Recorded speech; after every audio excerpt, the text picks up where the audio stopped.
Ain't afraid of you. You. Johnny.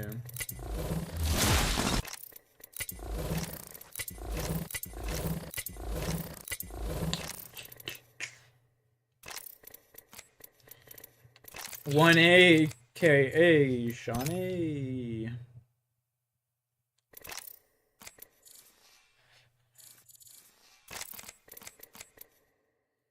It's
Level 5 got an heirloom on his first pack. I was so pissed.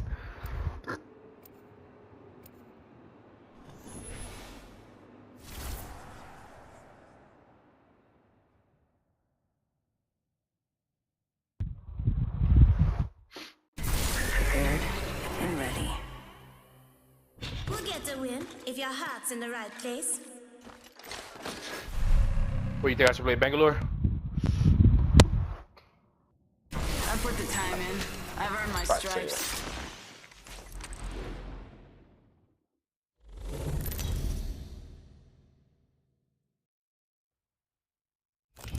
Introducing your champion. Have you prepared for your end? Damn. I have. Ain't nothing, I'm bro. the jump master. Follow me. I brought you the screenshot, bro, when they made when they transferred me into the goddamn Fred lobby, bro. I think I was like, we was like the only team that was like planning shit while everybody else was just flying masters and Let's do Fred. this. Motherfucker was top 100 too.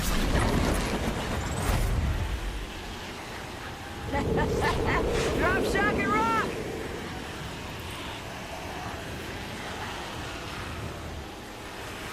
Let's do this. I'm going over there. I think they might beat you there. Let's check out that one. Enemy line. I'm going right here. I'll probably say go up there.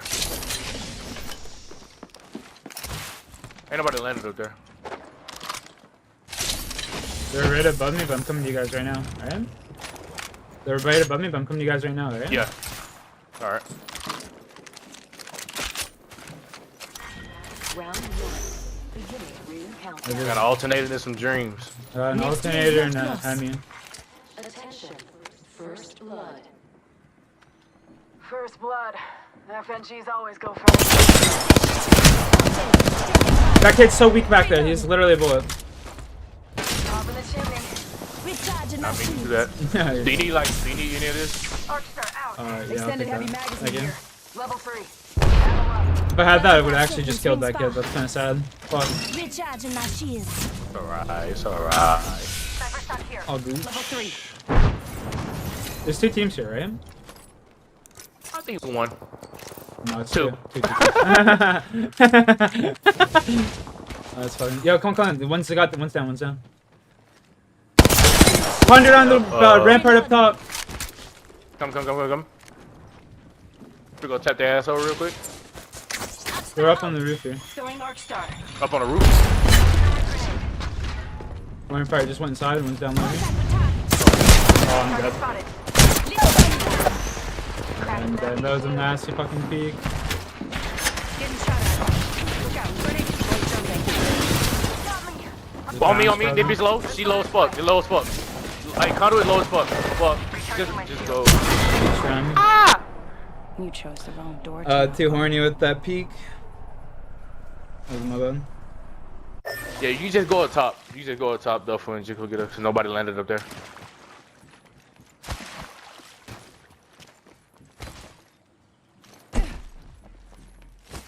Ooh, that's an RIP.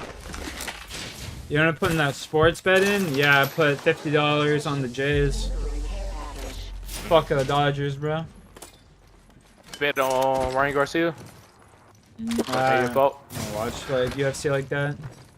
No, that's boxing. Okay. Ryan Garcia versus Devin Haney. Nice. Nah, bro, you should have bet it, man. That just tells you all you need to know right there. No, you should have bet it. My boy had bet $10 on Ryan Garcia winning, and got $760 payout. Woo!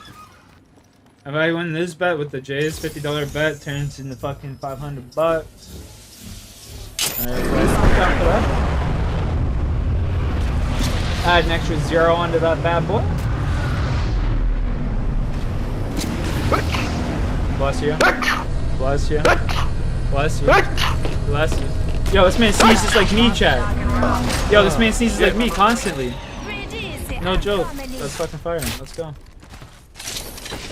Gas. Man, see, I'm gas.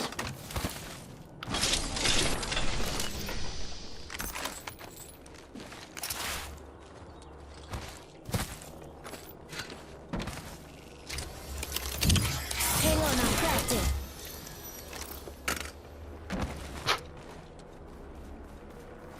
Got some extra supplies.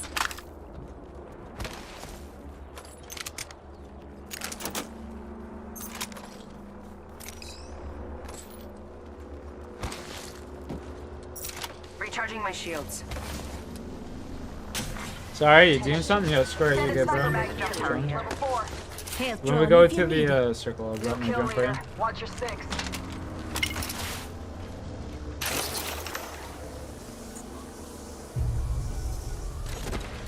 Let's do this. Yeah!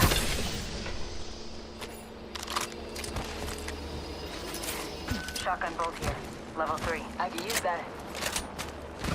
I'm gonna hop in this whip and drop a fucking drone off for you guys right there.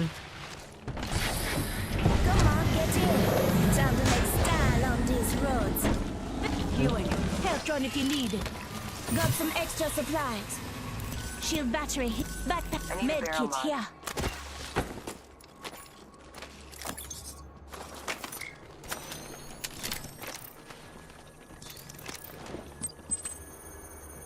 You're gonna go get a beer, do you think, Level Squirt? 3. Bolton is free to fire. Got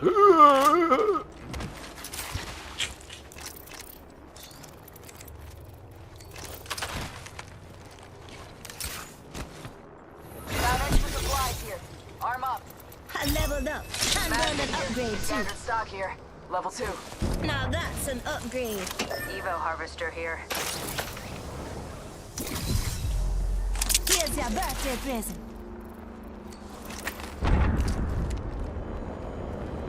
You. Knockdown shield here. Level 2. Extended heavy mag here. Level 2. Got some extra supply. Extended energy mag here. Level 4. One of y'all probably need that. No, not me. I could use an extended energy mag if you see one. Yep. Crafting. Give me a sec. Yeah. Beep. Res right here. Enemy spotted. Patching myself up. Come on, Mitcha. Say hello. Thank you. Round 2. They're fighting down there. Target over there. You go Duff off it and drop it right. 3, 2, 1. Dog's cracked. Shield now. Upstar out. Come down. Last time. Behind this, behind this. Round over there. Shot at. Recharging Do you have nades? Throw nades on that? Where? Right on the backside of this bin. target spotted. Spotted. Allah Akbar! Allah Akbar! Need to recharge my shields. Extra coming Knock one.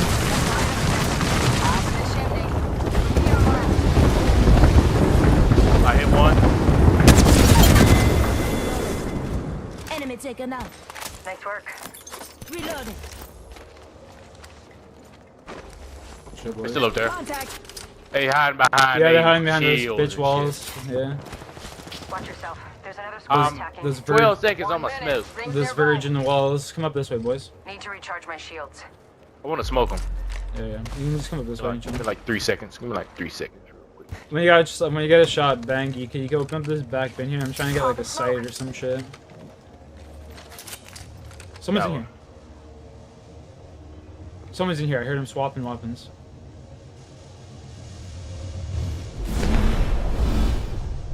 Coming for you. No, yeah. You guys hear that? You guys hear that? There's someone in here swapped weapons.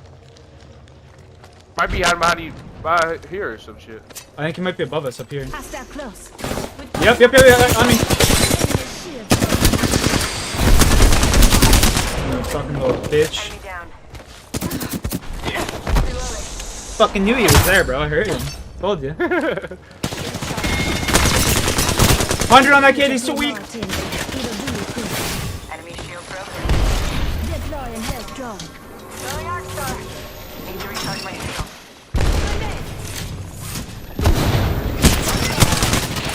Watch over me, boys. Lowest fuck up in there. Half the squad left. Knock one. I need you guys. I need you now. I need you guys now. What's one left? It's red. You guys got this. Easy kills. He's running. Just res. I got him. Res. Let's go, baby. That's what I'm talking about. Ah. Oh shit! Yo, give me that gold. Give me the gold res. Death box here. Alright, yeah. Here. I'll tap him. Come on, all your feet. Lifelines got your back. That hurt. Giving my shield They a sniped me. recharge. Yeah, you do. Give my shields a recharge. Shield battery here. That's what I'm talking Any about. heavy ammo? I got. Fuck Okay. yeah. Here. Ultimate hour here. Get the job done faster. Come and get your You guys have your back. ults? Need to recharge my Yeah. shields. Good. Yeah, I'm gonna take this LT XL down. That's cool with you. Beginning ring countdown. Spotted. Double time. Shield bass and Yeah, shit. come take this. Knockdown shield here. Level 4. Watch out for the mid. Eyes up. Incoming. Firing. Alright, If they we coming just- up. They coming up. if we just hold inside here, we're Michael's chilling. right Check here. out this area. Yeah. I'm jumping right here. So much damage, huge damage. The shield now. Reloading. Just giving my shields a recharge. If they come through, I gotta throw my aim in at the goddamn door.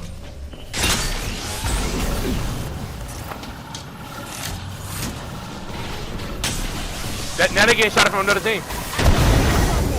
Throwing thermite. Picking up this grenade. He's in the far left corner there. Another squad. Oh, they gotta activate the ult. Get him in the ult. I'm batting. Just giving my shields a Touching a tunnel. Good for him. What is this go? Oh, this cracked one. Who's up? 40 health in there. reloading. Back right. 18. That bitch low as fuck. Reloading. Ultimate's a go. Reloading. Right behind you, Canadian. Coming right. I mean left. Throwing a grenade at the door. Alright, I'm backing up a bit. We can just hold back here. Alright. We got a good spot right here, honestly. I'm gonna throw smoke on him. Yeah. The chimney. In progress. There's tons of What yo, did dude. that There's zip so much line heavy ammo in there. Heavy ammo here. So much heavy ammo in there. Catching myself. I'm good on heavy ammo now. Oh, okay. If y'all see like any grenades or some shit, just let me know. Yeah. I'm looking for some myself. Got a feeling. I'm gonna hold Gonna a watch this Phoenix spot. kid. Yeah. Good call on that.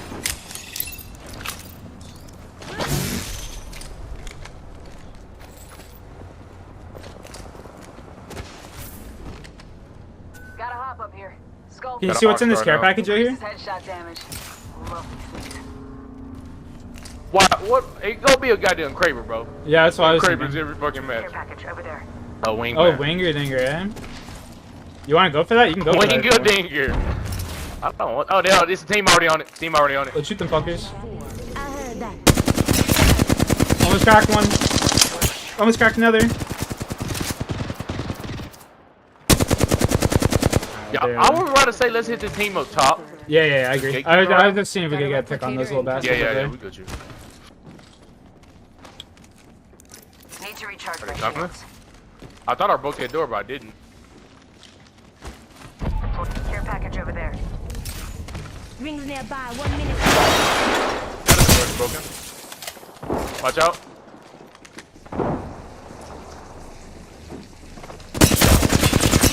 Got one. Great dead! Getting shot at. 45 seconds. Right there, Watson. I've been down. God.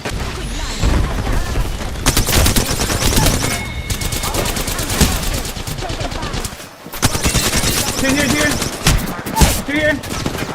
You guys gotta win that, baby! You guys win that! Use my shield!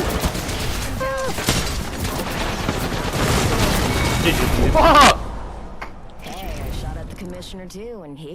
That kid is hilarious, bro. He's fucking funny. Oh, 99! I'm literally 101. No, wait, I'm 3. Okay. 3 is acceptable. It's not. Welcome back, Squirty. Welcome back.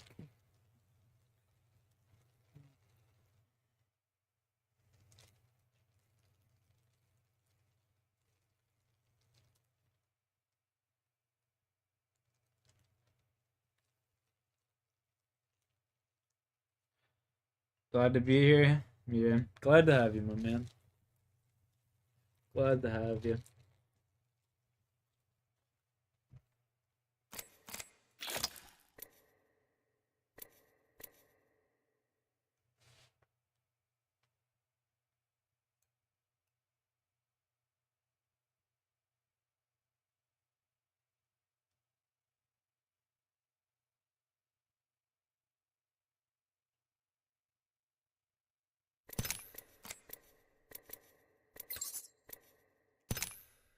They always try and sell us Horizons, man. This shit sucks.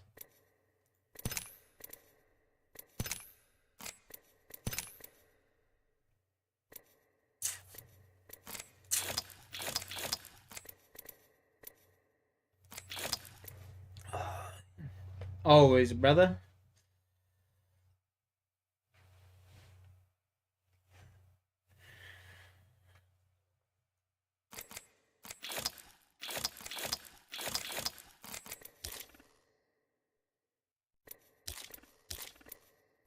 Prada.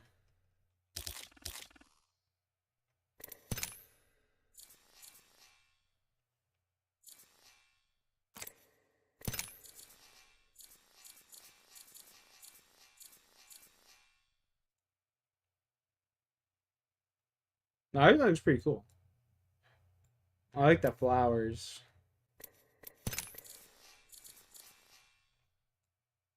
That looks like shit.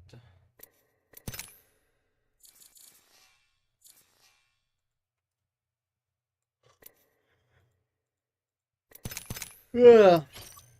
Fuck, man.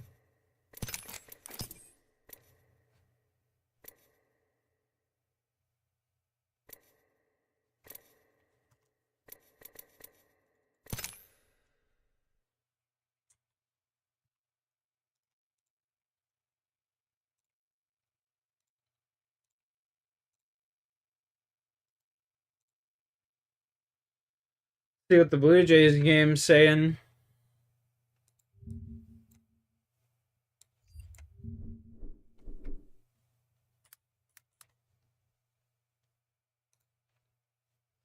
Six nothing. Well, it looks like I lost that bet.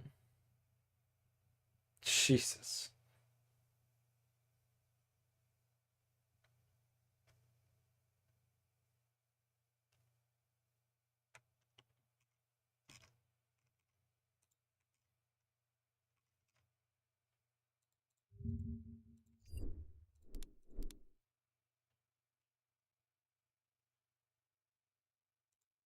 Just 7 months ago, Optic Gaming was on top of the Apex Legends world, although they had Oh, shit. I didn't mean to close that.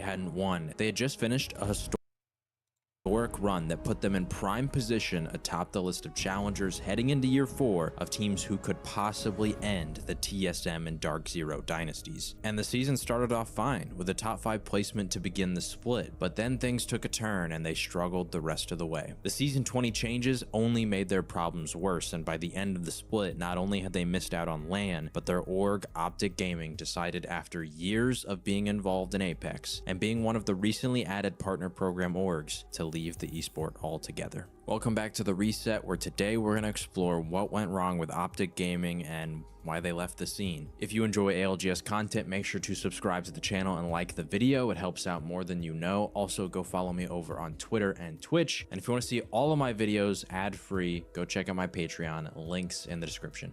And so let's just jump straight into it with problem number 1. The game sucks for Con.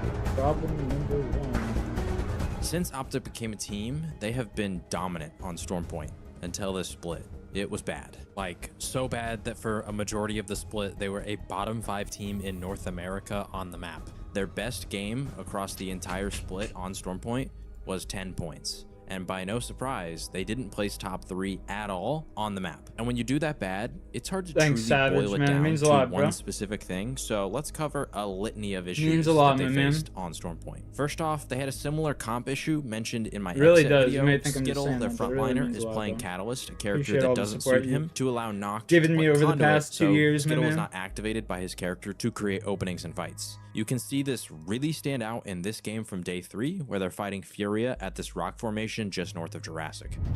Crack that. Download me. Coming to you. Shut on. Nice. I'm with you. They get the initial knock and thirst onto Madness, so now they're in a 3v2 scenario, but Keon and Watson are able to avoid them for way too long because they have no quick way of traversing the terrain and closing the gap. Yeah, he's showing. Looking. He's cracked. I'm nading up. You should climb. Grab that swap. He has the purple skills. God bless, Savage. God bless. Throwing bird nades. On the left, one drop left. Hey, I'm not kidding. I have my Q and 3. I'm gonna play slow. Yeah, play slow. I hit them both. While this is happening, the zone is closing, forcing them to walk in on their edge, and instead of taking space early and figuring out what to do next, they're in an extended fight that is gonna lead to their doom. You're battling them. I'm with you guys. Careful the tree spot. I don't see them. I got no time to bat. Smoke. Batting. I have no Q for 8, no Q for 8. I have my ult back. Oh, they're in the zone. Right. I'm long on their side. Okay, good wall. I'm moving up to you. I think they're zone healing. Right here. Okay, in the water. Just play slow. Rise and crack. We're in a good spot. I hate when people say play slow and they just slide in there and die. Play slow, slides in and dies. Classic.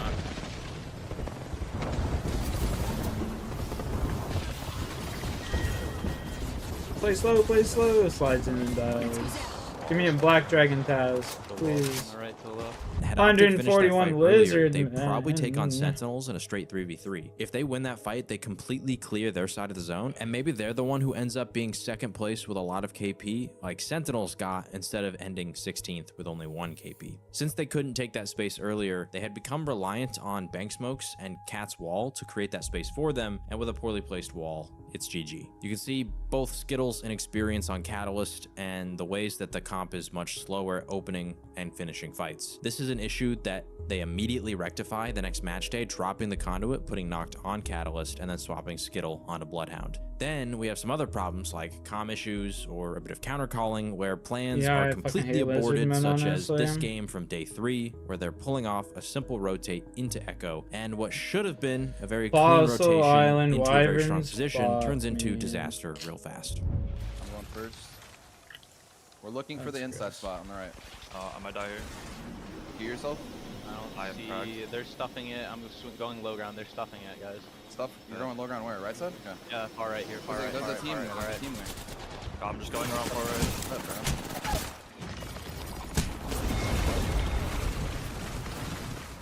Bro, there was no one at that inside spot. Bro, there was literally a guy standing right at the entrance. I saw him on my screen. He was running away. He was not even playing it. So while ballooning in, Skittle just seems to get a bit confused on the opposing team's locations and gives an unclear comm on the adjustment. This leads to Drop dying, and when we take a look at who that team was, it was Sentinels. RKN was actually alone. If Optic triple lands on the height, they probably take it for free because either he stays there and dies, or more likely scenario, he jumps down to the low ground where his teammates currently are. If that happens, then Optic is actually in a position where they could put major pressure on Sentinels from above and probably get at least 1, 2, if not all 3 KP onto Sentinels. Because of this mistake, they get forced into a bad spot and they end up dying in 20th, and Sentinels, the spot that they could have had, place 5th with 6 KP. But like I mentioned earlier, when you're a bottom 5 team on either map, there's a lot of issues, and the ones that I've shown so far are only a couple of them. We do have more, but they actually end up bleeding into our next problem, so let's jump straight into it with problem number 2.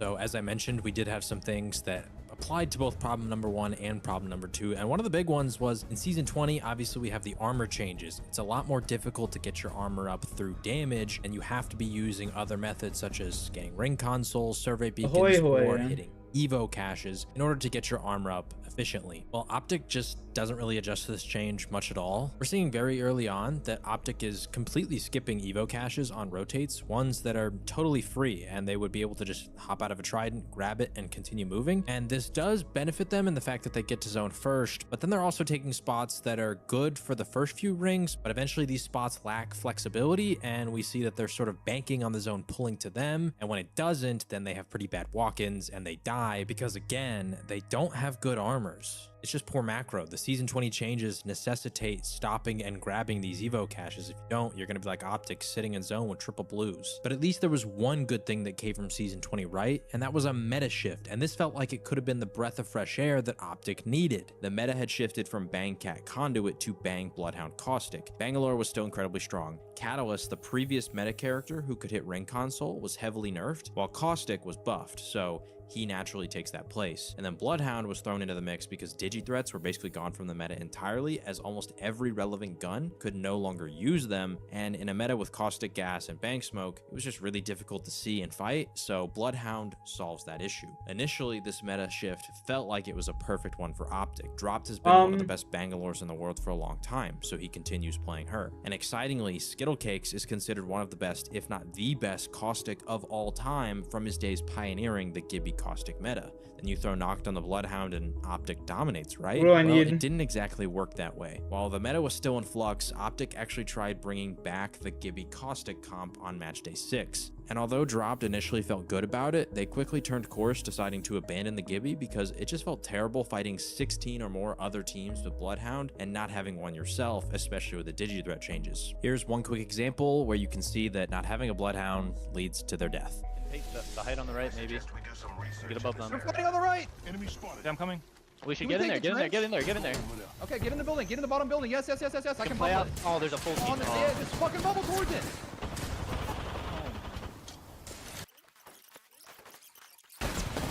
Bubbling it. Why are you pushing that? That team had flown in there quite a while ago, and I guess they just didn't really notice that they were there, but if they had a Bloodhound at some point, they probably would have picked him up on scan, and it would have prevented that push altogether. What else am I Of all forgetting? 3 characters that was going to be dropped, it wasn't going to be the Bangalore or the Caustic, so the Gibster had to go. Even if they stuck with the Gibby, the setup that they had wasn't going to work. As I just said, dropped was the Gibby, Skittle was Caustic, Noct was Bang, but that led to some awkward moments where I truly believe if dropped was the Bangalore, they would probably do a little bit better than they did. Here's one of the worst games I have ever seen that I think somewhat illustrates this point and just shows so many problems. So Optic starts it down Beast, and we're getting a coastal camp pull. These are tough because they'd happened a lot in scrims recently, so teams know their macro pretty down pat for these kind of zones at this point. Optic is going to take the Trident and rotate through the entire south side of the map to try and reach coastal, but on the rotate, things get scuffed early as crossing barometer, they get shot, which causes them to waste some heals, so they have to stall out. Then they get back in the Trident and they try to go past the coastal cave, but along the way, Xset being held up by Evolution in that same area spoke them, which wastes even more heals. I should really focus on getting just right below coastal itself, but on the balloon they don't get far enough, which leads to this. This guy's hair. That's sick. I don't see anything down here right now either. You got a little mohawk right there? I have to go out further. Yeah, I went up further here. with you. I'm bubbling towards this thing. I don't know what the fuck we're doing, but we're gonna fucking cross later. They're gonna gatekeep the fuck out of us. We don't have ults. You have ult cells? No. You just need to save both smokes and use both smokes to get up. I don't see them. I don't see them peeking out right now. You yeah. wanna try to run to the right? You have smoke? Yes, I have one. I'm going. Okay, go. Yeah, no, yeah, peeking. No, back up. I backed up. Oh. I'm rezzing. I got you. Bubble right away. Don't have it. We got close calls on the right. I'm playing left. I'm dead to fucking zone. I'm gonna have bubble next time you res me. You're gonna res me again. I smoked the left. Rezzing. Res. I didn't. I don't think there's anything over here, bro. Yeah, but it's hard to cross back now. You need to get a syringe. I don't even know if I got this off. I'm dropping you a syringe. Okay, I'm at zone 1, so I think I did. Got it. Batting. I have smoke in 5. We just have to cross. I'm out of meds. Cross. I have a smoke. No, we need it. Ready? I have meds. No, I don't. You need to smoke up here on this fucking blue crate, and you smoke this top right zip. I don't have another smoke for 25. That's my only one. Well, I'm Phoenix hitting. We're just fucked. I'm popping a Phoenix. Like I later. think we need to run right and get out Yes, here. we That's do. the only way. We need to go right. I'm ready. I'm Phoenixing. Wait. Don't have a smoke for 15. You have a Do you have med any for white him? med Any skills? med? I have one syringe. Give him the wrench. Pop the wrench. I have bubble in 1. Smoke in They 7. bangled to us. We gotta go off this bangle now. I'm bubbling towards it. Play, I have a smoke for it. I'm batting.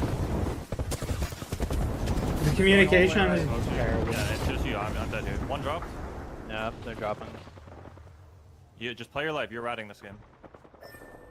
I don't know if it actually matters in the end and if they survive from this thing, because Moist was able to poke them for free relatively easily for quite a while. But I do feel like if dropped was the Bangalore, that things might have gone a little bit smoother here. As we've talked about with some of the role issues so far, Noct, historically, he's the anchor player. He hasn't really been playing a character like a Bangalore, and he wasted a couple smokes. Specifically, there's one at the end here where dropped is trying to micro his smokes and telling him you have to have 2 and you got to place them in these spots. Before he even informs dropped that he only has 1, he shoots 1 off, and then they don't actually act on it. Up here on this fucking blue crate, and you smoke this top right zip. I don't have another smoke for 25. That's my only one.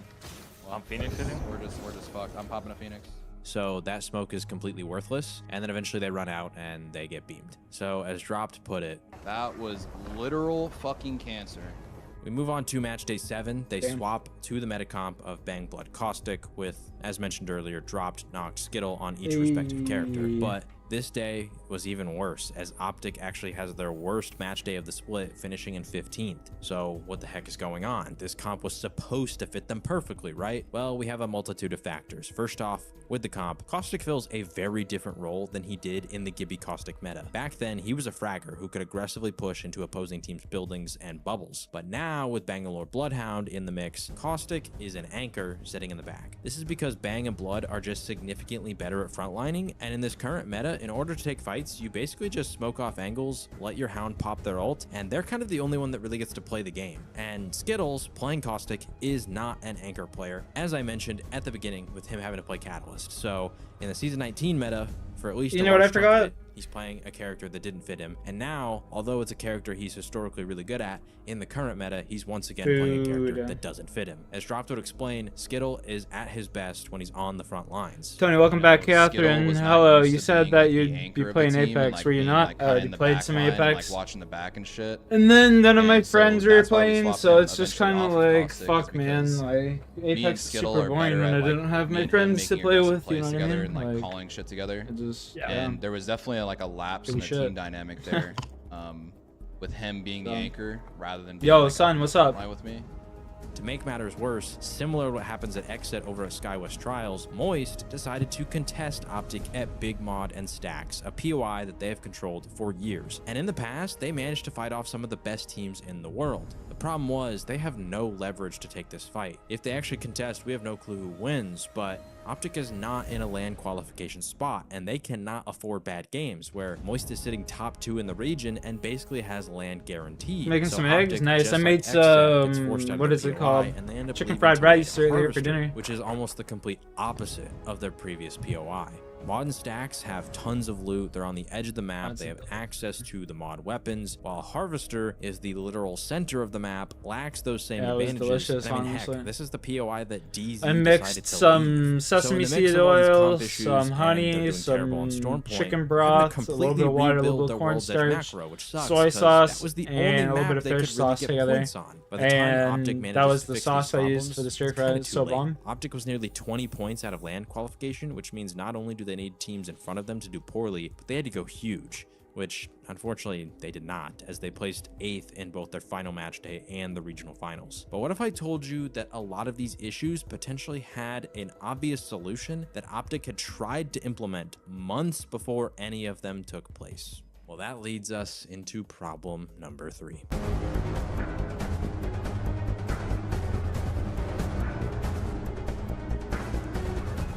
Optic did not have a coach. I'm not going to sit here and say that a coach fixes everything. Just look at our previous video with XSET. They have one of the best coaches of all time, and just like Optic, they didn't qualify. But it certainly would have helped and maybe been the difference maker. For example, that initial Season 20 comp of Gibby Caustic Valk, well, that match day prevents Optic from initially running the meta comp and delays their eventual realization that Skittle should be Bloodhound, not Caustic. So rather than one match day being bad, they lost 2 of them due to this comp stuff. A 4th voice with an outside perspective might have been able to fix these problems before the they way even to reared their go, head in yeah. an official match day, which might have prevented 2 of their 3 worst match days from happening. But this was not for a lack of trying. Optic actually tried to get a coach. Yeah, I mean, we already do have a coach in mind. That's the only reason why, you know, this even happened.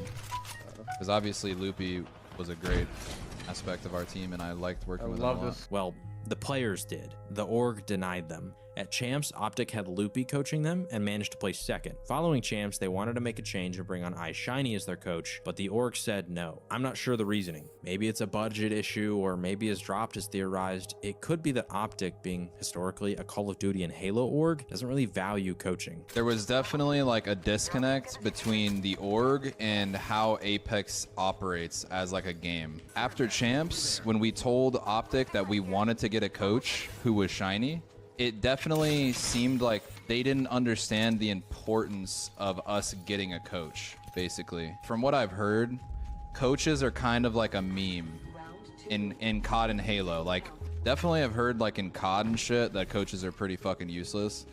And that's kind of where I figured the disconnect happened, is like, you know, maybe they just didn't realize how important coaches are in Apex. For whatever reason, Optic denied the team a coach, and I truly believe in order to be one of the best teams in the game at this point in Apex, you need one. TSM have repeatedly praised Raven for being a key member of their team. When you look back at the impact he's had for them, just so many small little issues that could have stacked up, he's been able to help them overcome those things. Then you have ZZ from Dark Zero, who was cited as the key reason why Zynu was able to adjust to DZ so fast and help them win a LAN. Coaches can have different strengths, and someone like iShiny, who since Apex inception has been on the pulse of the game's meta, could have easily helped Optic adjust through these Season 20 issues. And I think that with Optic's very mature and professional approach to the game, having a 4th voice there could have very easily solved a lot of those problems. Maybe I'm reading too much into this, but the denial of letting your team, who just finished 2nd at the game's championship event, feels like an early warning sign to the org's lack of commitment to the scene. Nobody felt it was at the time because Optic gets put into the partner program, but apparently that wasn't even enough to keep them in Apex. Yeah, I mean, essentially Optic just didn't want to stay in Apex. And I mean, I like specifically asked it, like, you know, because yeah, that's what I thought too, is like the partnered, you know, team stuff.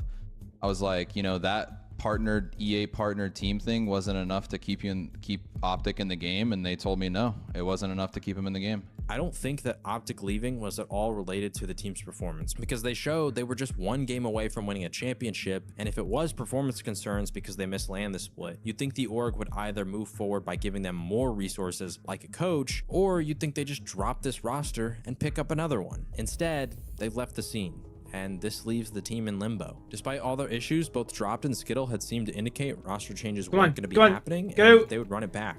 I don't want to stop playing with either of my teammates, but if anyone wants to like leave the team, that's up to them. I don't think there's any plans by anyone people getting replaced. I don't plan on looking for a replacement. In terms of the team situation, like, I know Balls to the walls. none of us are going anywhere like right now, you know, but obviously we got like it, baby. since Let's we go. have no org, like if someone on the team gets an offer from org, Optics it's like you an know, none of us are gonna organization. try and hold each other Done. back from like taking that. But without an org backing them up now, if a currently They're an signed team organization. offers any one of the three, we could see this team split up. And if they do, it'll be a real shame because despite missing this LAN, I still have the utmost confidence that this current team, with some help from an org that enables them to be the best, could actually do it. But for now, we'll see. Maybe they run it back as free agents. Hopefully an org swoops in and keeps them together. This could be the last time we see Skittle drop. Damn. Skittle dropped and knocked together. That's crazy. That's crazy.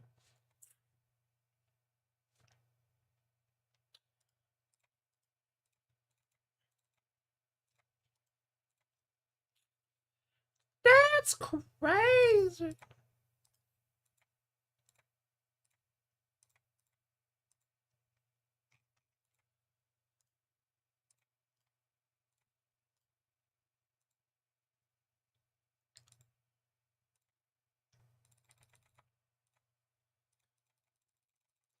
Optic is known for COD. Yeah. Scump. Do you guys know who Scump is from Call of Duty? Scumpy?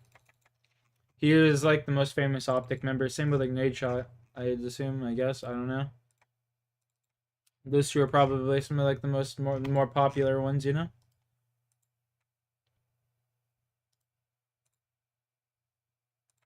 Scump? Yeah, Scump's one of the more popular ones. Same with, what's that guy's name? Formal. I don't know if you guys know who Formal is. He was also another popular one. What do you guys want to watch, chat? What do you guys want to do? I don't even know what the, like... I don't even know anymore, man. I don't know what the fuck to do anymore. What do you guys want to do? What do you guys want to see? Paranormal video? Sounds like a plan.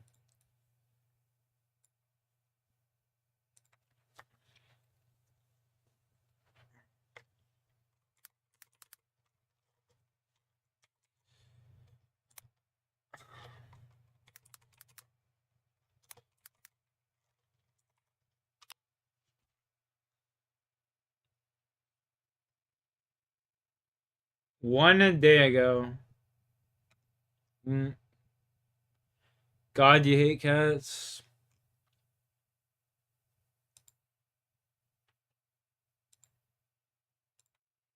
On the night of March 5th of 2024, a young girl is wide awake at a time when she should be asleep. Despite being past her bedtime, this doesn't stop her from playing with her toys. Like Throughout the night, she remains awake while keeping herself engaged in imaginary play. But little does she know, something unexpected would interrupt playtime. According to the child's mother, the family has been on edge ever since watching the footage recorded on their daughter's security camera. It's around 11 at night when this is captured. What?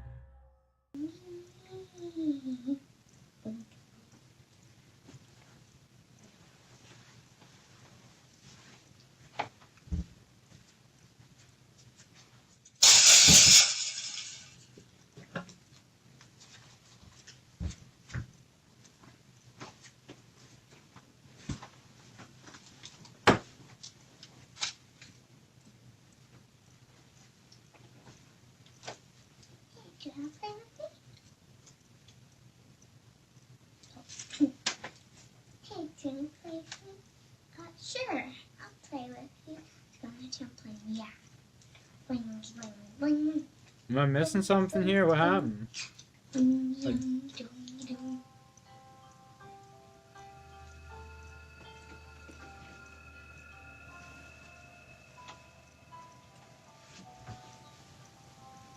so they're worried about this? I'll tell you exactly what happened. She was bouncing on her bed and set off the toy. What's so spooky about that?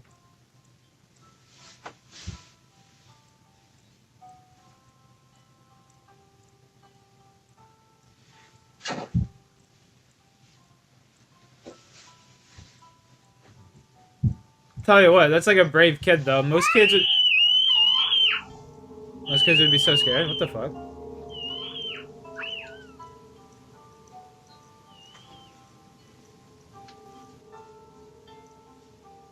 What the fuck? The bed eater!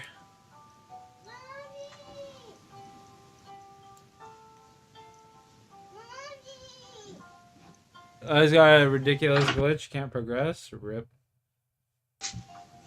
Let's go.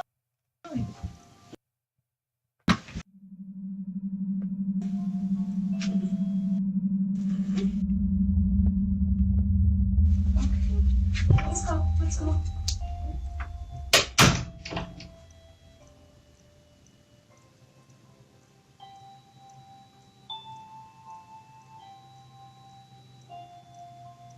Definitely, bro.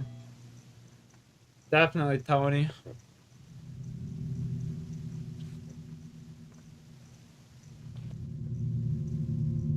It's no wonder that the mother has kept her daughter away from this room. From a toy lighting up on its own and strangely playing the same song the child hums, to seeing her getting dragged under the bed in a seamless motion, the family is extremely concerned for the safety of their children. They believe that something had lured her using a toy. Although it isn't certain if the mother had asked what her daughter had seen, she's made sure to lock the room after seeing this. But only a few days later, she does this. So I've been getting a lot of questions. People have been asking me, have you been in the room? Have you guys looked under the bed? I don't know, I'm not a big we believer in haven't. paranormal activity and bullshit like that. We haven't been in the room in the last 2 Personally. days. We've been a little scared.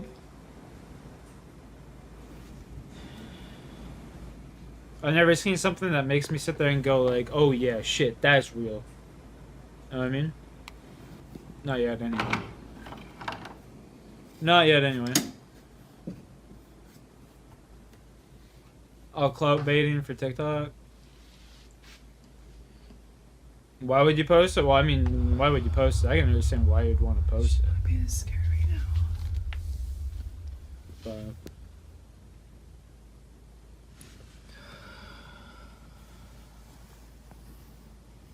in law rooms.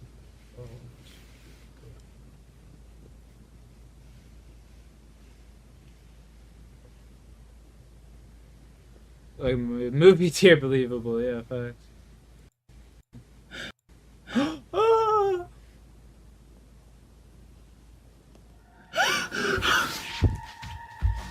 my god. As if checking under the bed wasn't already scary enough, she captures this, a creepy looking doll hidden below the mattress. She continues to record when suddenly the doll begins to move. Now it's a bit hard to see at first, but after looking again, its head can be seen shifting ever so slightly. It's that reminds me of like the Russian girl that was like an orphan. The Russian girl that was an orphan, and she ended up coming to the States and murdering the family that adopted her. That's what that reminds me of. It's as if it knows it's being seen. Immensely terrified, the mother bolts out of the room in a panic frenzy. Naturally, she's kept the room locked ever since then. While it isn't known if anything else had occurred outside of the room, the mother continues to post updates giving her thoughts on the whole situation. But currently, the question on the parents' mind remains unanswered. Just what exactly had dragged their child under the bed? Probably the father.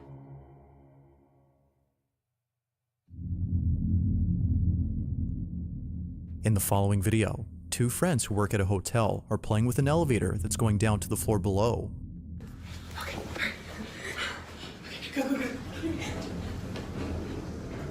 Both friends are racing against the elevator, running to the second floor before it gets there first. But while heading over, something happens inside this elevator that neither friend could explain. This is what was caught. Come on, show the video. Let's go. Quit fucking around. I don't need context. I just need to see the video. God damn. Like they're already putting context onto the video itself. That's the funniest part.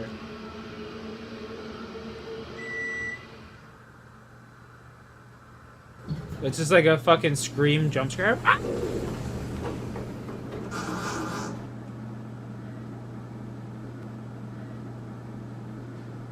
Damn, bro, do you see that? Oh my god.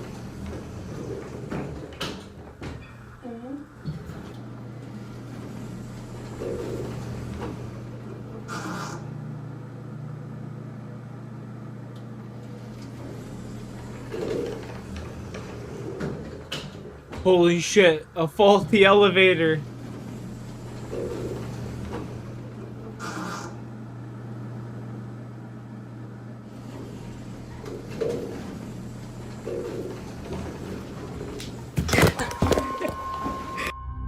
Although the sudden appearance of this girl is startling on its own, it's what happens earlier that's by far the most baffling. Immediately after arriving to the second floor, its door, for some reason, begins to open and close while staying on the same floor. But even stranger is that a faint voice is heard inside the elevator. What? It kind of sounds like it's saying mm-hmm or something along those lines. Now, neither friend could explain this, but surprisingly, this incident is just one of many. Isn't that the friend? Isn't that just the friend that ran and grabbed the camera? Hotel where the two friends work at that another peculiar incident had occurred. Take a look. We're getting crazy calls from this room that is unoccupied in the second floor. That's the dumbest shit I've ever seen. This is like the third time it's happened, and I'm bringing y'all along with me, so... Yeah, the door squeaking? Yeah. Sounded like a girl just going, eh.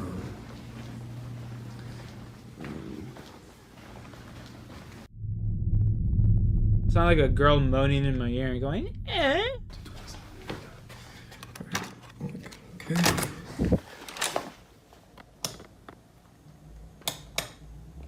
Oh my god, the power doesn't work.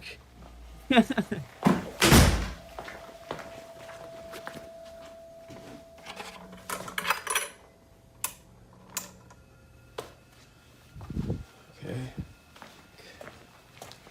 There's the phone.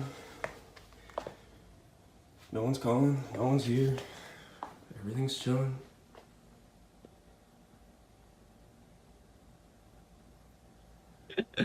Whoa.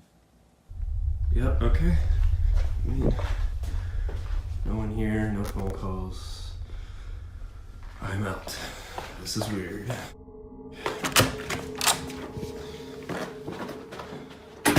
I'm sorry, I gotta turn this off. This is stupid.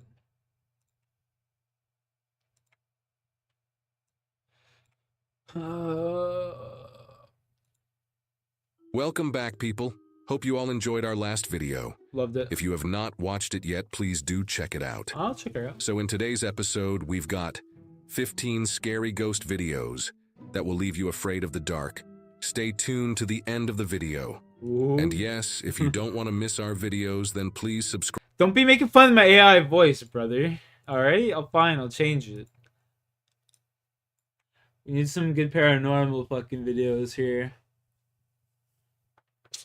Scary videos. Is that what should I look up, Savage, for paranormal videos? What should I be looking up, dog?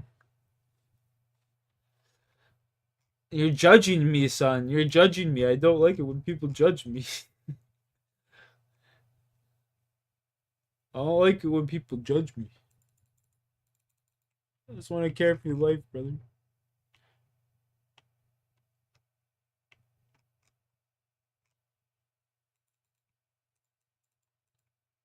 UFOs.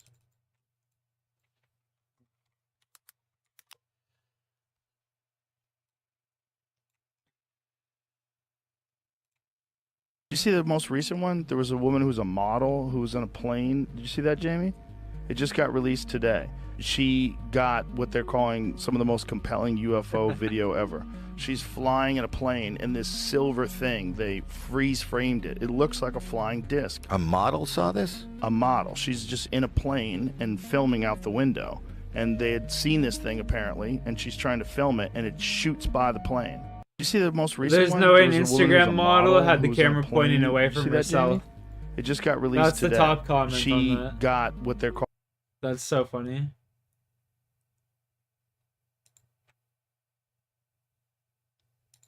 This is from 1 day ago, Savage. I am going to make you a bet that the next time you get a window seat on a plane, you're going to think of this next story, and you're going to think of the guest. Oh, well, guess who it is. This next story. Michelle Reyes was flying over New York City with her daughter, and she was sitting by a window. When she did what a lot of us do, we, take pictures out the window. Nice video of the New York skyline. It's an amazing view. But what Michelle did not expect to see was a cylinder-shaped object zipping across her line of sight near LaGuardia Airport. Was it a It's Harry bug Potter. Look at inside it. It's the a car. plane, maybe? Well, she played the video back to look, and no, it was not a bug. Whatever it was definitely outside the plane, and it was flying on its own, and it was really, really fast. That's fucking Harry Michelle Potter. Reyes joins me now exclusively, and I want to welcome back Ben Hansen.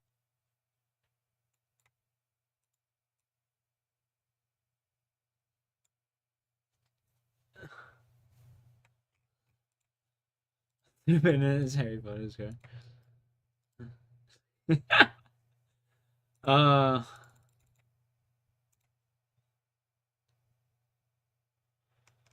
Hot drop salty springs. That is pretty nice though, honestly. That is a pretty, like, if I were to believe in UFOs, that picture right there, I mean, is a good picture to start making someone believe. You know what I mean? That was a really oddly shaped fucking object. And it was going extremely fast. But, yeah.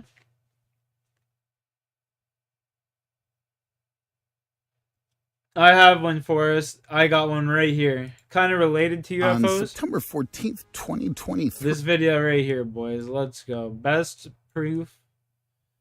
evidence proving aliens exist. Tier list, though. It's a tier list, so it's gonna be good. You know what I'm saying? I'm grabbing a fat cup of water. Because,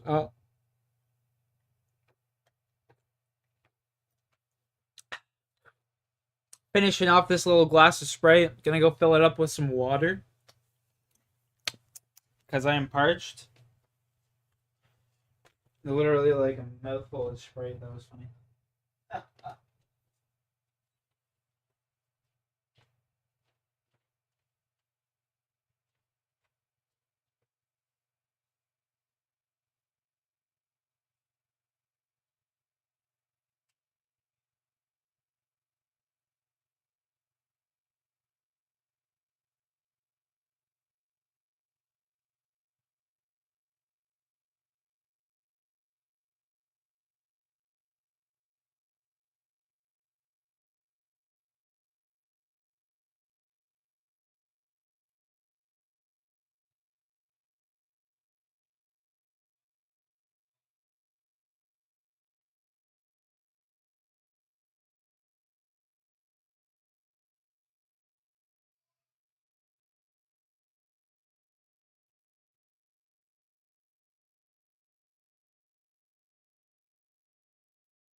Jack, are you on alt chat? No, I'm on live.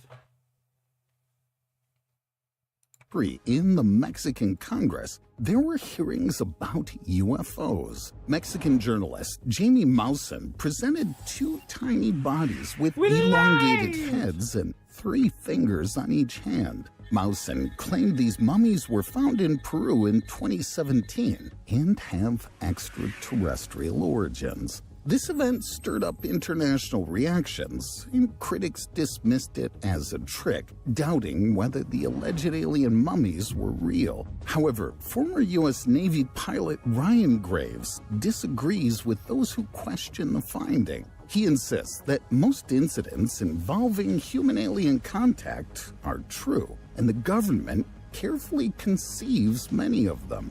Let's dive into the most significant cases of human-alien contact to figure out whether information about visitors from outer space is a carefully planned government operation, a mere hoax, or the real deal.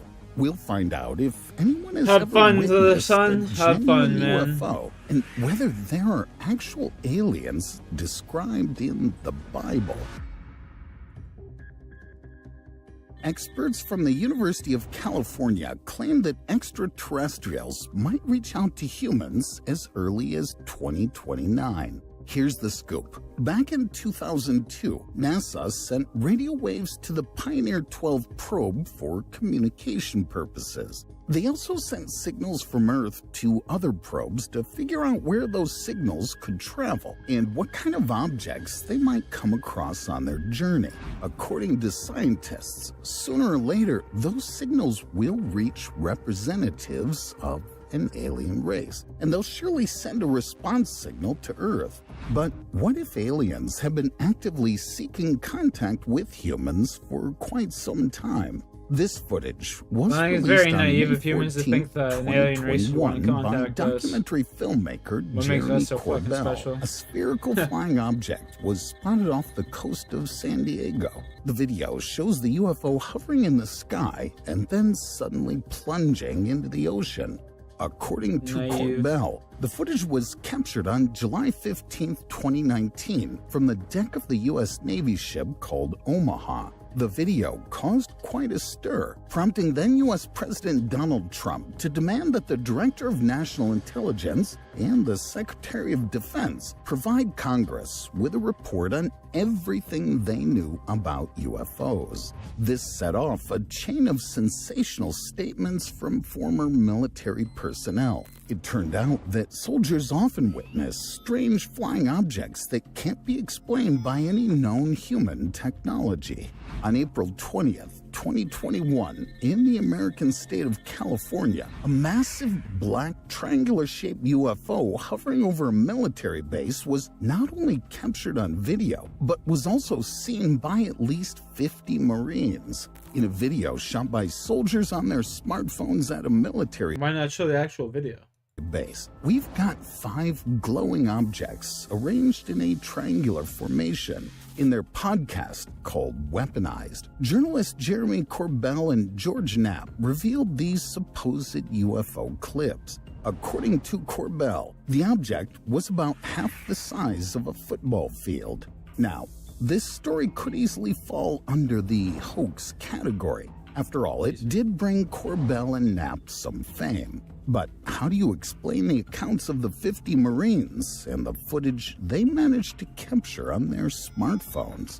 Ufologist and Stanford University professor Dr. Jerry Nolan stated that there's no reason to doubt the video's authenticity. So, we've got 6 videos and 50 witnesses. If this isn't a massive hallucination, then the story about the UFO flying over the military base falls into the close to the truth category on our list. Plus, in recent years, we've been getting an increasing number of official statements about humans stumbling upon flying saucers. And yet, perhaps the most famous case is the Roswell incident.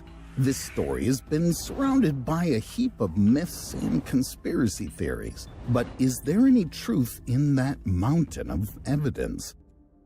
It was the 4th of July, 1947, America's Independence Day. Late at night, a local farmer named William Brazel heard a loud boom accompanied by a blinding flash. He figured it was just a thunderstorm and went to bed. Then in the morning, he found debris of unknown origin in a field not far from his pasture. The farmer later recalled that the debris looked like foil that was impossible to tear. And on some of the pieces, as the man claimed, there were strange symbols resembling a mix of Chinese characters and Indian script. Colonel William Blanchard from the U.S. Air Force arrived at the scene and ordered a statement to be published in local newspapers. The statement mentioned that the Intelligence Division of the 509th Bomb Wing of the 8th Air Force had managed to acquire a flying disc. The reaction to this news was swift. By July 8th, American newspapers were full of sensational headlines about the discovery of an alien spacecraft. However, the military, represented by General Roger Mason Ramey, declared that it was all not true. On July 9th, the Roswell Daily Record newspaper completely refuted the report published the day before. General Ramey's explanations sounded quite convincing. According to him, a weather balloon had crashed near the town of Roswell. To prove his point, General Ramey presented the wreckage to the journalists. The military allowed a close examination and photographs and even let them touch the aircraft parts. The reporters didn't see anything mysterious. Those were just ordinary parts of a weather balloon. It seems that UFOs really had nothing to do with the case, although it's not that simple. Journalists suspected that the military might have swapped the wreckage. They demanded a face-to-face meeting with Colonel Blanchard, who had initially announced the flying disc. However, when they arrived at Roswell Air Force Base, the journalists were told that the colonel had gone on vacation, and the meeting never took place. This strange coincidence raises the question, was the U.S. government actually hiding something? This story might have been forgotten, but in the late 1970s, an interview with Major Jesse Marcel came to light. He was the chief intelligence officer of the 509th Bomb Wing, and he was at the crash site in 1947. Marcel claimed that all the photographs depicting the aircraft's wreckage presented in the official report were fake, and the military's official version was falsified. This information inches the Roswell incident one step closer. The name of the Domino's employee making my since pizza right now is Major Alex. Marcel described, recalling what he saw at the crash site, matched completely with the account of the farmer, William Brazel. Marcel's words encouraged other witnesses to come forward. According to their statements, at the crash site, they not only saw the wreckage of the aircraft, but also Yeah, what's the up, Savage? Are you just guessing, Jack? I'm beings assuming? themselves. But still, there's a lot to think about. Why did Major Marcel keep a low profile for so many years? Well, it could be explained by his military duty to hold his tongue at the time of the incident. But what about the ordinary townsfolk who also witnessed the wreckage? Why did they stay silent until now? You see, thanks to this UFO crash story, the small town of Roswell quickly turned into a real mecca for flying saucer enthusiasts from all around the world. Just with its annual UFO festival held in July, Roswell draws in thousands of visitors. Altogether, tourism brings more than $14 million to the city each year. So, could this really be a well-planned hoax? Yep. On December 15th, 2005, at the age of 84, Walter Hoth passed away. He was the one who, back in 1947, composed the statement about the discovery of unidentified flying object wreckage. In his will, which Walter Hoth's relatives revealed after his death, the former military man claimed he'd seen a flying saucer-like object at the Roswell base. And not far from it, he'd also spotted bodies covered with a tarp. Hoth managed to glimpse only the heads of the creatures. According to him, they were larger than those of regular humans, and the bodies under the tarp were about the size of 10-year-old children. But there's a serious reason to be skeptical about the former lieutenant's words. The thing is, Walter Hoth's daughter, Julia Schuster, headed Roswell's International UFO Museum back in 2005. Given the constant flow of tourists, that business certainly generated a healthy profit. One way or another, something indeed happened at the Roswell Air Base in 1947. But what was it really? In February of 1994, if the Bucks won, bro, I'd be so pissed. That would have been a $500 the US payout. General Accounting Office began an investigation into the Roswell incident. During the investigation, nothing was found that could in any way prove that extraterrestrials visited Earth. However, experts were intrigued by declassified data from a project created to track nuclear weapon testing in the USSR.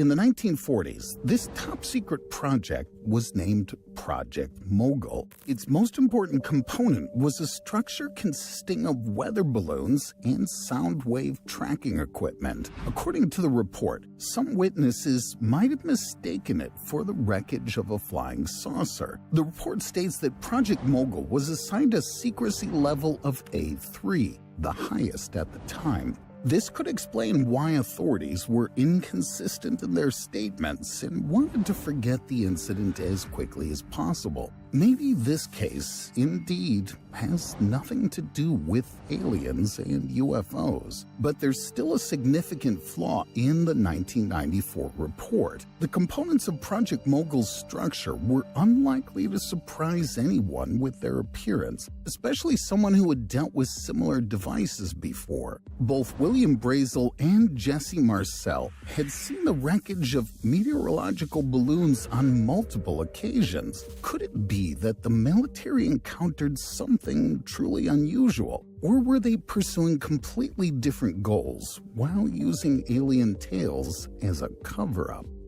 In early June of 2023, former military intelligence agent David Grush claimed that the U.S. military had discovered an undamaged alien spacecraft at the crash site. Grush also said that the government was using secret UFO research programs as a tool in the arms race. He insisted that the intelligence agency unlawfully withheld information from Congress about the successful discovery of an extraterrestrial spaceship. Furthermore, he alleged that over several decades, the Pentagon, other countries, and defense contractors had found numerous surviving and partially damaged alien spaceships. I was gonna say why is it only like specific countries, right? But if it's multiple or like why is it only the US that's finding this shit? But if it's multiple countries, then like damn, that's pretty crazy. You uploaded the video? What's the video of again, brother?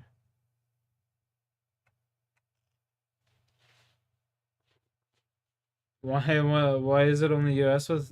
That's what I'm saying. That's why I thought it was at first, but apparently it's all over, supposedly.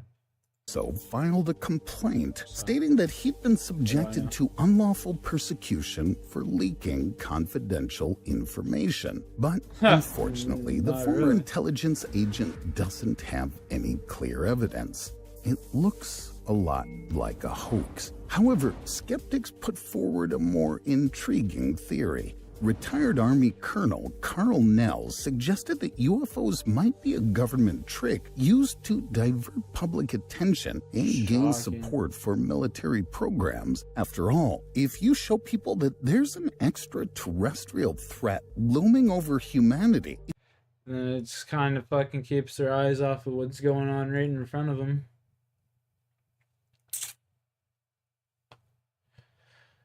Makes sense.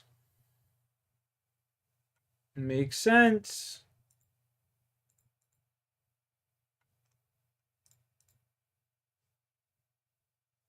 Makes sense. Does it, Jackie boy?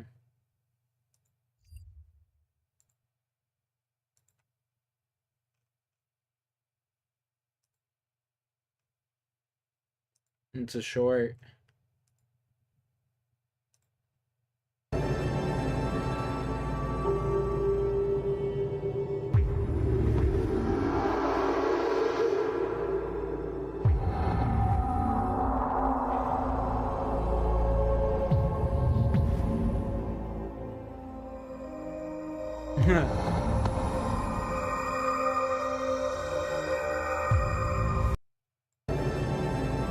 He threw right through you. You went right through the head.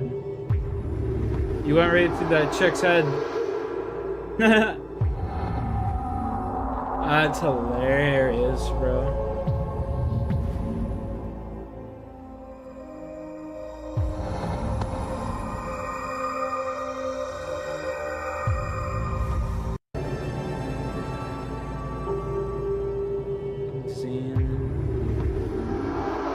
Nature is 94, so 98. That's crazy. I can't believe I went through that chick's head. What the fuck? That's wild, bro. That's some wild shit.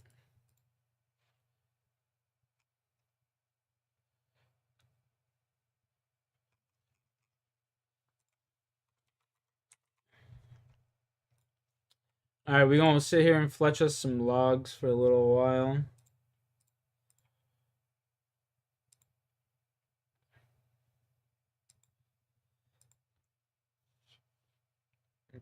We're gonna fletch us some logs for a little bit. So what we're gonna do is we're gonna go like this. We're gonna go interfaces, classic, and then we're gonna go like this. We're gonna go like this, and we're gonna go like this, cause we want to set up like this. Fuck.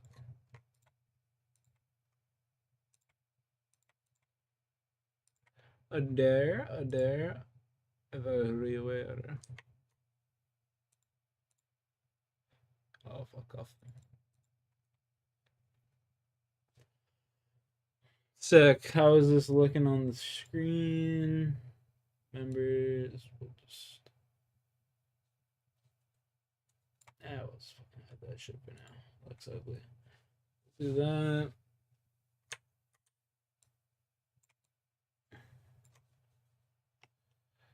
Move this. And then we can just start doing this. Do all. Boom. Boom.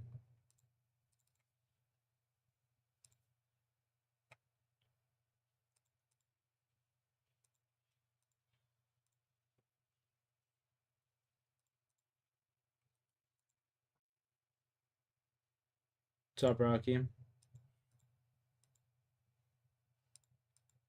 Oops. What's up, buddy? Hey. What's up, you fat little bastard? What's up, you fat little bastard? Dude, those are my clothes. I don't think he liked me calling him fat. He's just started like ripping my clothes apart. Fluffing them up, I guess.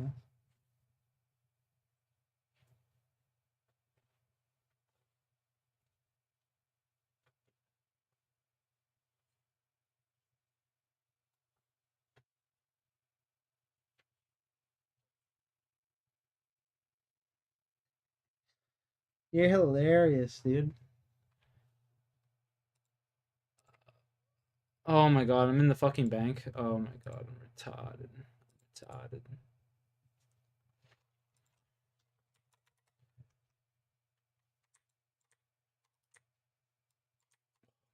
It's gracious.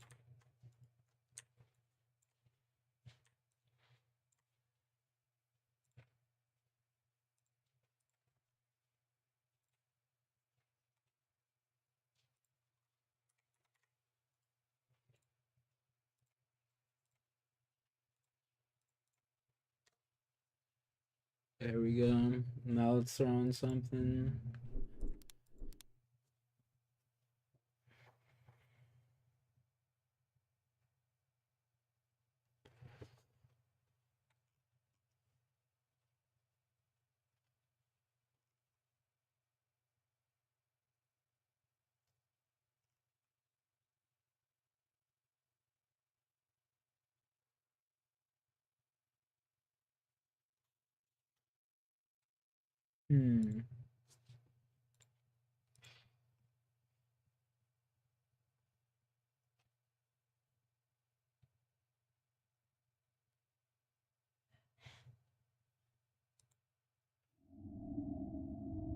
Wait.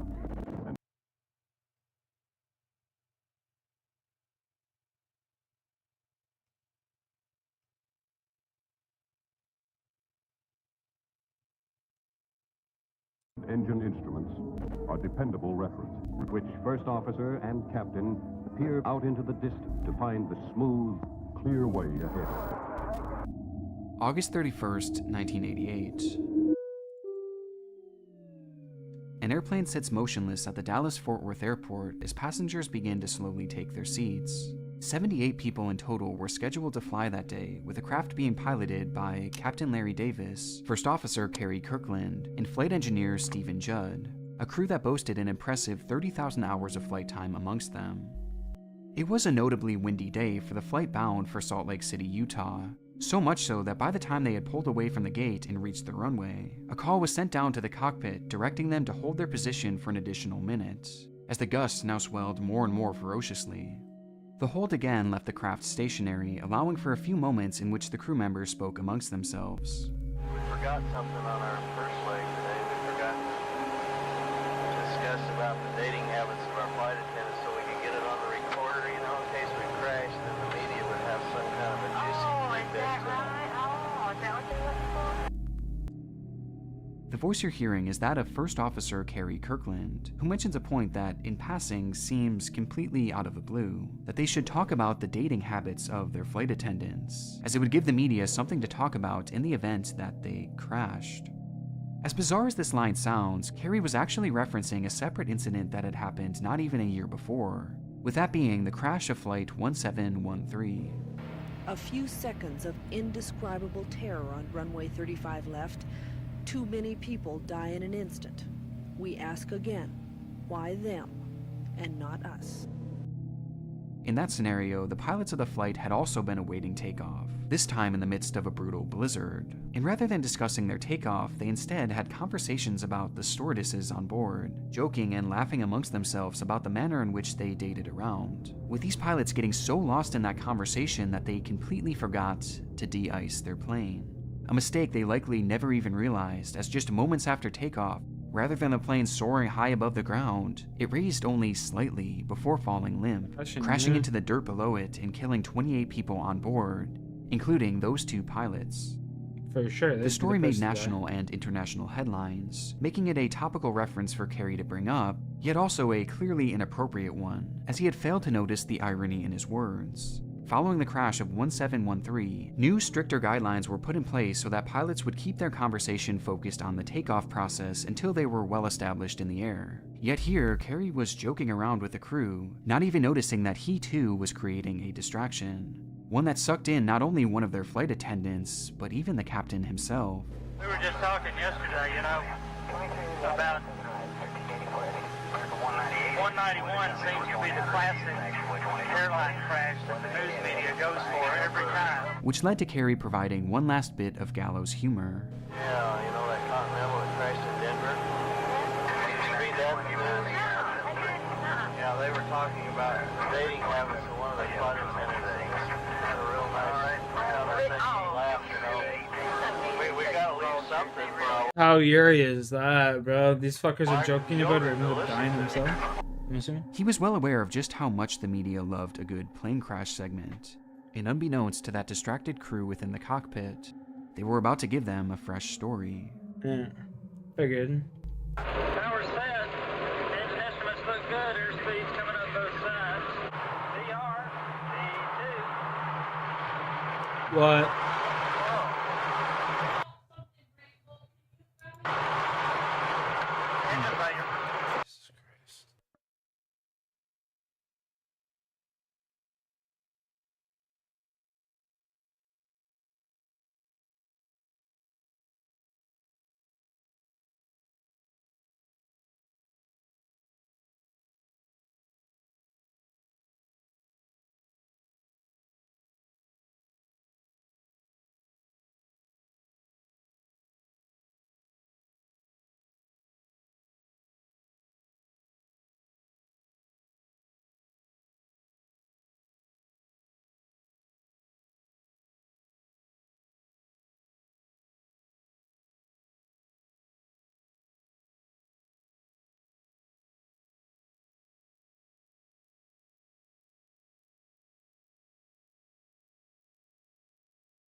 Damn. 22 seconds. That's all the airtime the craft could muster, as immediately upon the wheels lifting off the ground, the craft began to roll right, with the wing striking the runway and catching on fire as it clipped a nearby antenna that was anchored to the ground. The plane was immediately uncontrollable and completely unable to gain any sort of significant altitude, as it fell into a pathetic descent and crashed into the dirt below it, sliding well over 1,000 feet before grinding to a halt. In the carnage, 14 people would lose their lives, including 2 of the flight attendants, while miraculously, all others survived, including everyone heard on this fateful recording, all of whom were swiftly fired, though not criminally convicted, despite the fact that the crash was deemed to have been caused by their own human error. Wow. What the crew had failed to realize was that as they joked about the pilots of Flight 1713 and their untimely distraction, they too had distracted themselves to the point of forgetting an integral step of the takeoff process. They had failed to lower their wing flaps and slats for takeoff. And without these in proper position, the flight never stood a chance, making the final words inside that cockpit some of the most chillingly ironic ever recorded, with this audio going on to become yet another disturbing oddity found within the dark corners of the internet. That's pretty creepy. I'm gonna die. It's all the way up to my windows. I'm gonna die.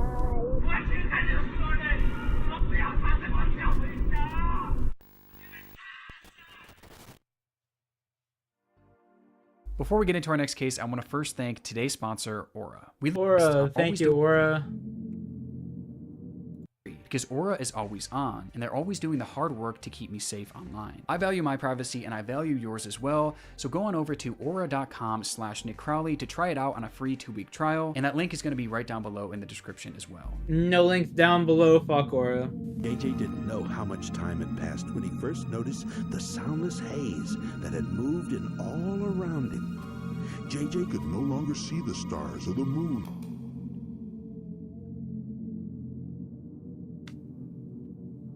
The world of flying is often a scary and complex one, and our first case shows just how important it is for pilots to properly check their crafts before taking off. No shit. Something that even as a pilot in training, 18-year-old Connor Quisenberry understood all too well. A well-studied student of the ATP flight school, Connor had made it his life's mission to become a pilot, completing a multitude of classes and courses at the school. And by the age of 18, only a few steps stood in the way of him obtaining his private pilot's license, the most daunting of which being the high number of flight hours needed. And so on September 27th, 2023, Connor was scheduled for a nighttime flight with ATP instructor Timothy McKellar, in which he would pilot a small prop plane on a 3-hour-long journey, thus bringing him 3 hours closer to that coveted license. McKellar was just 22, a young man himself, and he had not been Timothy's usual instructor, but that day he was the only pilot available to assist Connor. In fact, it was the first time the two had ever even flown together, and it was clear from the get-go that it was probably going to be their last. Recognizing the importance of checking over your plane before takeoff, Connor had begun performing a lengthy check of the craft to ensure that everything was in working order, exactly what most instructors would probably want to see from their students. But apparently not McKellar, as unbeknownst to Connor, his flight instructor had pulled out his cell phone during his checks and recorded the following video for his Snapchat.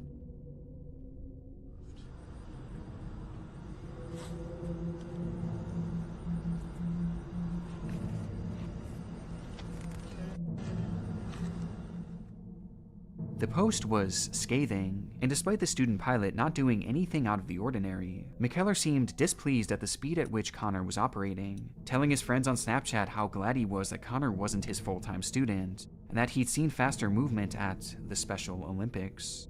It was clear that McKellar wanted no part of this flight, and that the two could be in for a long, tense evening. See, the thing is, McKellar's this guy's passive-aggressive trying to get attitude- paid here, and like, something tells me like he's kind of at fault. Like the captain. Without even this guy saying that, just like the whole demeanor that the captain had, like you shouldn't be having that with your students, you know what I mean? Or is it captain? On from here. I don't know what it's called in the sky. Whatever the fuck you want to call him. I don't have to be up at 4 a.m. tomorrow or nothing. Let's take our sweet ass time and have a conversation instead of getting this 3-hour flight done.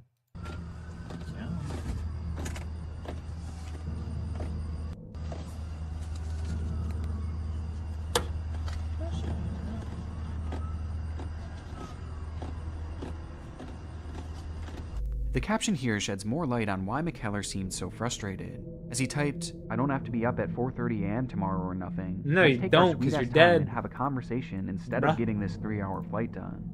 But that frustration obviously Patience can't goes a excuse long his way in comments life, or chat. his demeanor, as in this scenario, he Patience was is the a virtue, teacher, temptation there to will support hurt and you. mentor Don't Connor, ever forget yet that. instead- Patience is a virtue, temptation will hurt you. Why the fuck were you at a random time, Sam? I don't know, you tell me. You tell me. Patience is a virtue, temptation will hurt you. Instead, he was lambasting him behind his back on social media, and making it apparent to the young student that he was being a burden, as he tapped his fingers obnoxiously on the plane. And these posts continued from here, as the next Snapchat shows that the two had finally made it inside the craft and had now taken off.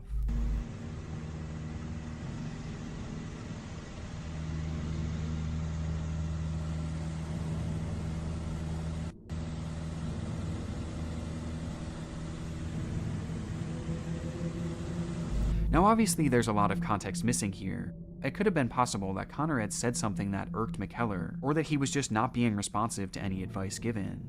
But this seems to be immediately disproven by yet another Snapchat that McKellar posted. 1.6 hours into the flight of me giving it to him straight up. "Forrest, I don't mind you being hard on me, I know I need it." Me thinking to myself, did you really think I cared if you minded? But what I actually said is that we're flying planes, not driving cars. We can't have these weak areas this far in the game. The caption seemed to confirm that Connor was clearly trying to learn and get better, since after all, he was just a student and only 18 years old. But this didn't matter to McKellar, and unfortunately 16. for Connor, this nightmare of a flight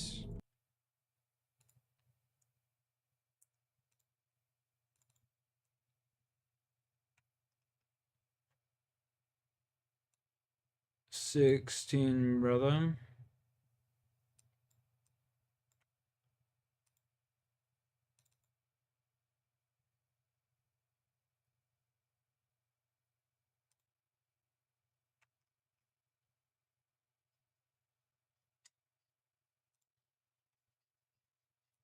was about to get much, much worse.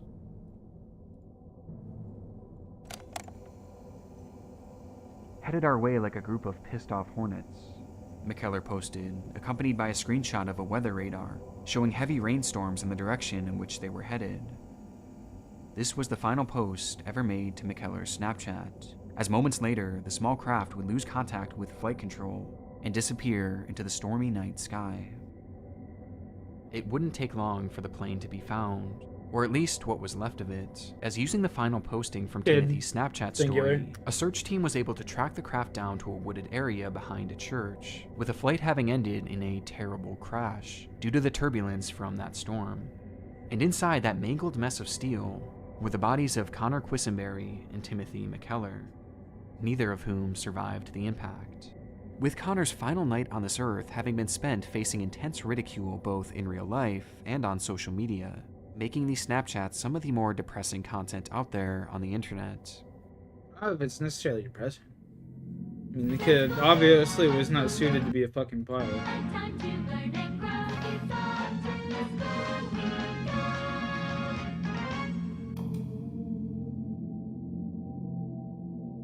Do not add ed at the end of irregular verbs when making them in the past tense. That's only for regular verbs. Headed. This is Luke Rockwell, Make or some of the- you may know him as keep Teacher Luke. put Raised it- in Melbourne, Florida, the now 29-year-old was introduced to a wide online audience around the time that TikTok began exploding in popularity in the United States. The premise of his account seemed simple enough from afar.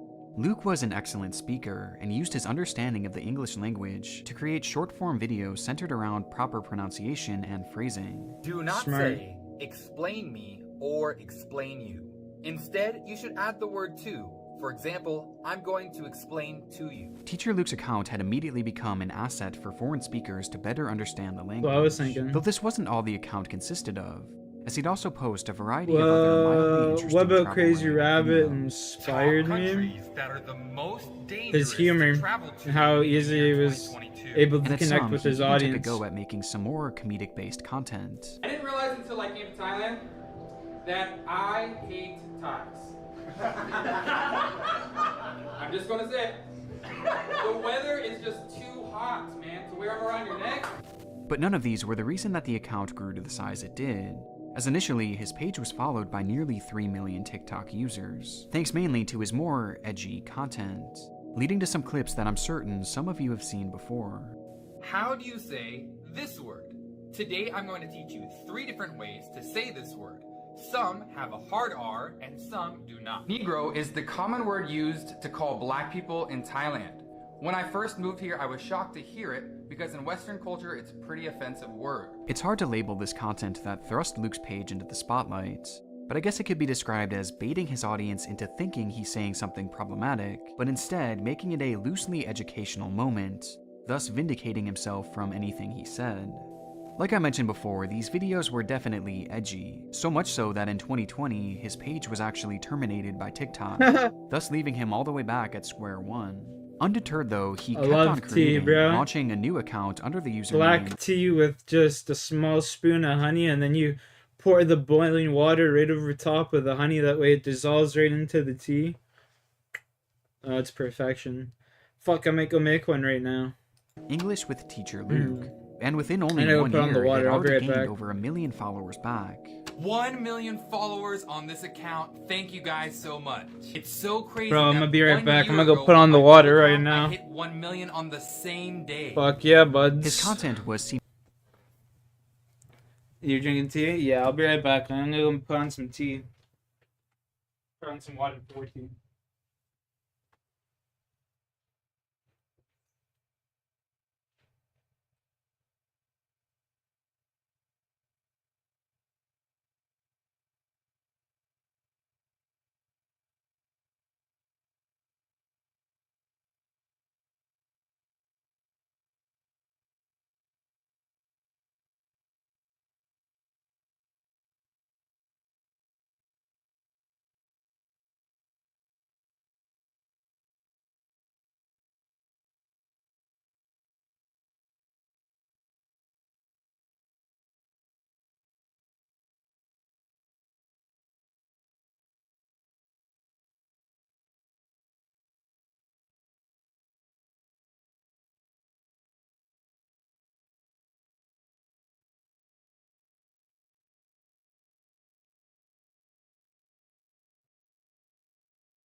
Okie. What's good? Just made a tea.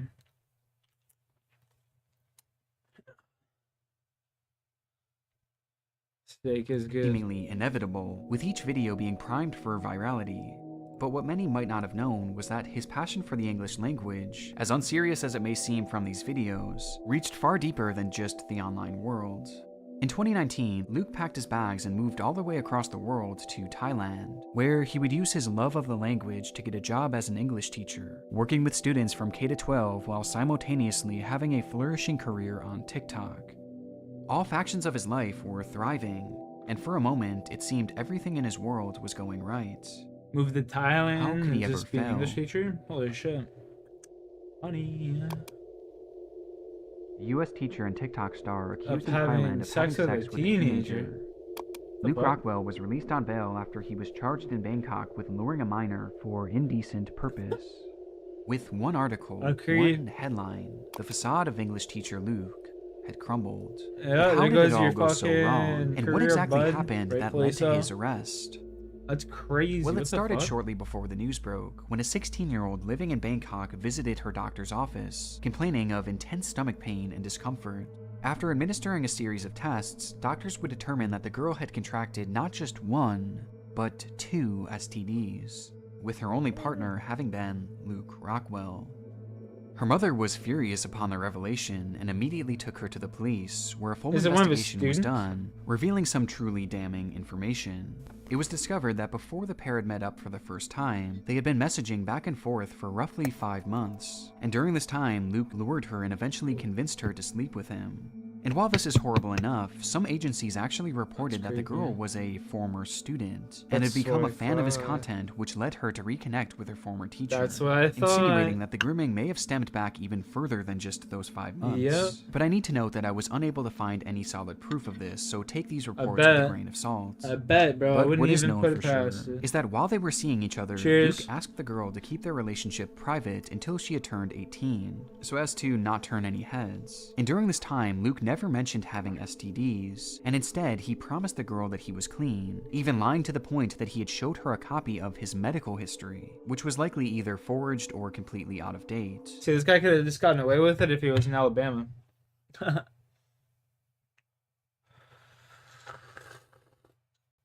think the legal age of consent's like 16 in Alabama or some shit.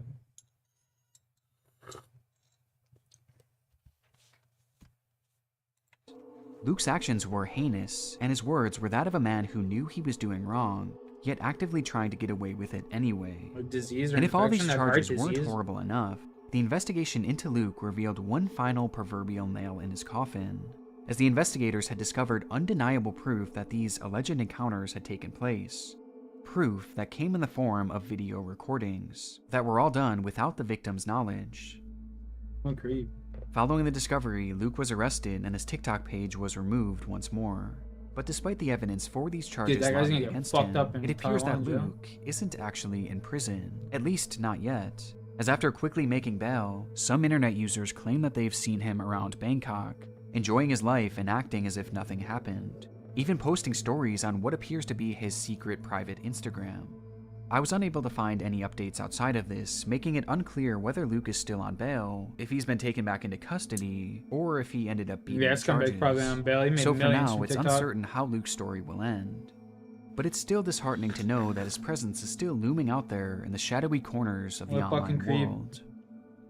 He'll fuck up again. Creeps like that never change, you know what I'm saying?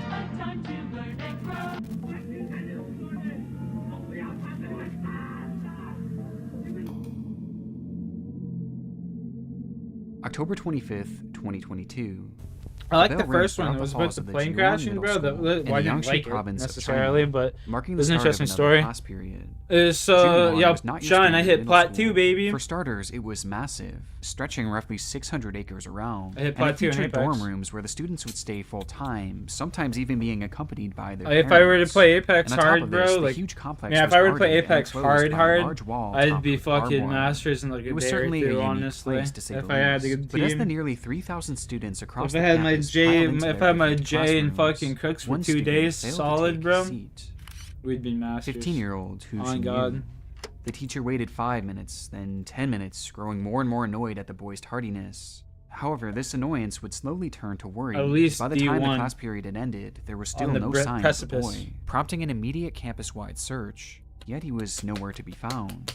And most chillingly, there was no record of him leaving out of the school's guarded exit.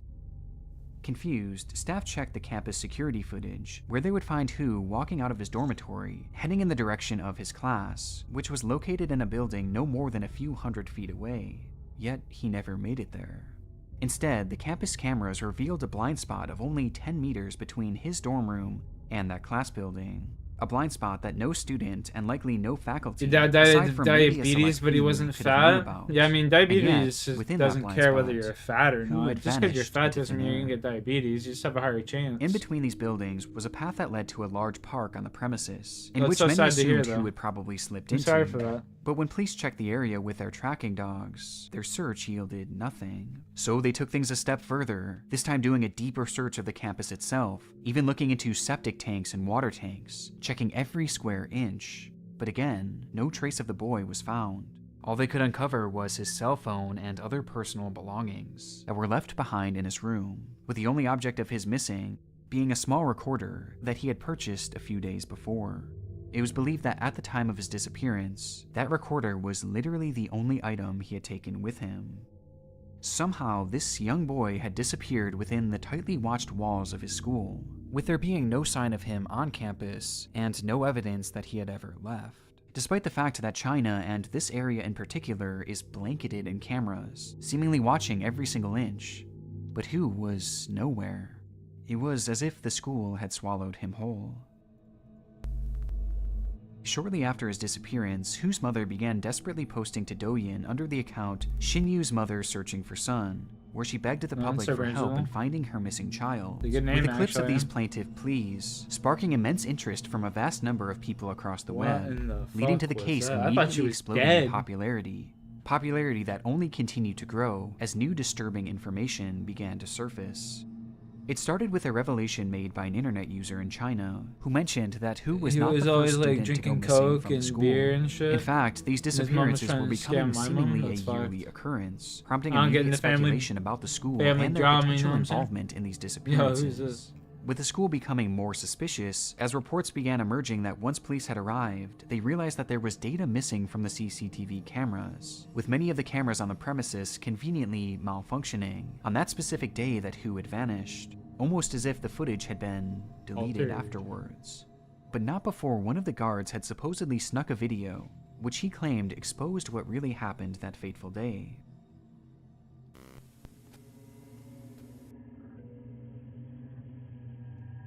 Because always saying it.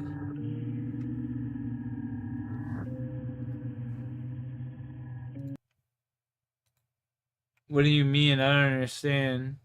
Yeah, because she's like 40% black. They always saying it. What do you mean? I don't understand. I'm not sure if I'll be able to show it here, but the grainy CCTV footage shows what looks to be a young boy lying limp Yeah, okay, before okay, being okay. placed onto a stretcher and carried away, with many online taking the clip and running with it, claiming That's crazy. adamantly that it was Hu and that he had clearly been kidnapped. And this wasn't the only supposed recording of That's the pretty incident, crazy, with bro. the other evidence coming from the recorder that Hu had been carrying. But It although at just this said point the dropping a device hard was never R. recovered, one internet user for claimed that it future featured a cloud storage system, in which he was able to hack into and access Hu's final recording from that day, with this clip being even more disturbing.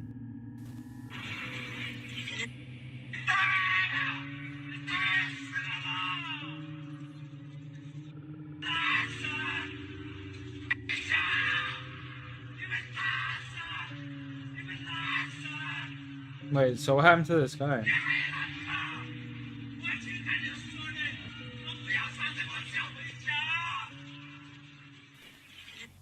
Confused.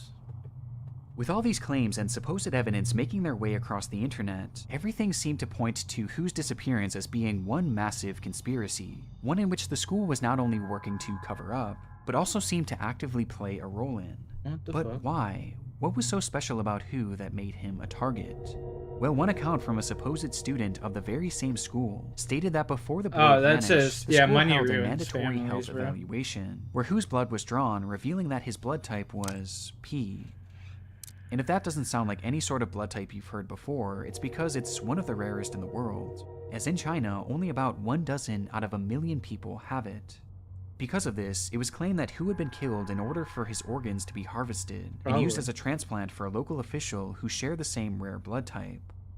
The story was compelling, and with the school's suspicious history of disappearances, people in the area began to protest at its gate, demanding to know what was going on, to which the principal and the staff lashed out in anger, acting crazed as if they had something to hide. Bro, this case is crazy. Which only added further fuel to the fire. And with all these disturbing accounts and details coming out from all across the web, the fire raged more and more intensely as the theories grew wilder and wilder, until January 29th, 2023, when a man walking his dog stumbled across the body of Hu Xinyu as it hung lifelessly in the woods, alongside a brick wall just barely 60 meters away from his school. Next to his body was the voice recorder that had multiple audio messages stating his intentions to end his own life, which was done using his own 2 shoelaces.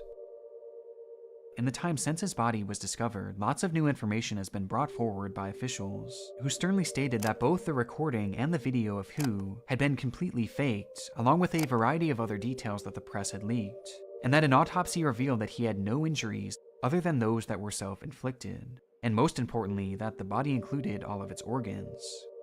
It was also discovered that his journal revealed that he was more troubled than many had believed, and that he was going through a difficult time, with his grades suffering drastically, leading to these dark thoughts. The whole case was honestly a mess, and especially the coverage during the height of its popularity, as it's now clear that people were simply making up stories and even evidence, which the media ran with without question, leaving us in a strange place where it's impossible to tell which stories and which details were actually I could see him actually getting like kidnapped or something and harvested with many for his continuing organs. their suspicion of the school That's and the their thing. involvement. You know With the what I most mean? I common can actually see argument someone being in that the China school had been doing searched that. over and Especially if over you have and enough over money and he's again, got like one of the and rarest yet blood no types one in saw the the world. body?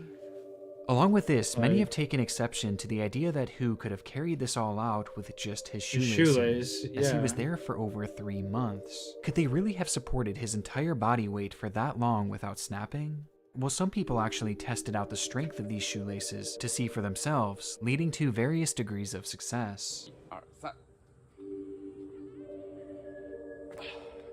来，1、2、3。大家伙，咱们看一看啊。 Prompting the theory that Hu's body was somehow planted there afterwards, or that it wasn't even him. I was gonna say, it so could despite not this even be case him. technically being closed and the investigation now over, it's still very much alive here in the online world. That's pretty where crazy. people What do you continue to guys think about that question one, chat? What exactly happened to Hu Xinyu? What do you guys think about that one? Let's take a look at Dewey's Rules of Water Safety. Now, if you ever find yourself in trouble in the water, relax. If there's an emergency, go to the nearest telephone and dial 911. You got it? Good. It was a freak occurrence. 47-year-old Deborah Stevens. Listen, I'm in the water. I can't get out there to her, and you're gonna have to wait out here. I heard that one before. It would take officers approximately 12 hours to find Deborah's car, where inside she was. I figured.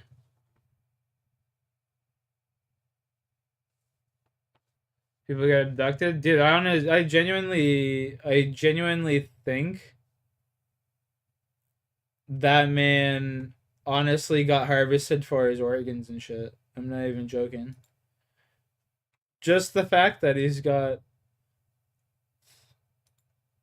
such rare blood type, you know what I mean? And someone in their community that was extremely rich of the same blood type needed organs. Like, it's what? Does it make needed blood or whatever? It made sense. Just makes sense. Just saying. Just saying. Trying to work an opening, but Singleton brings it away for Bradford. There's only Ellis with him at the moment, though, and he's played it straight to Redford. And an offside flag this time against John Thomas. Saturday, May 11th, 1985. A soccer match is underway in Bradford, West Yorkshire, England, between the visiting team Lincoln City and the home team Bradford City, a group riding the high of having just won their divisional championship in the week prior. This was the season finale for the club, one last match for the team and the fans to cap off what was otherwise a historic run. However, it wasn't just the season that this game would mark the end of.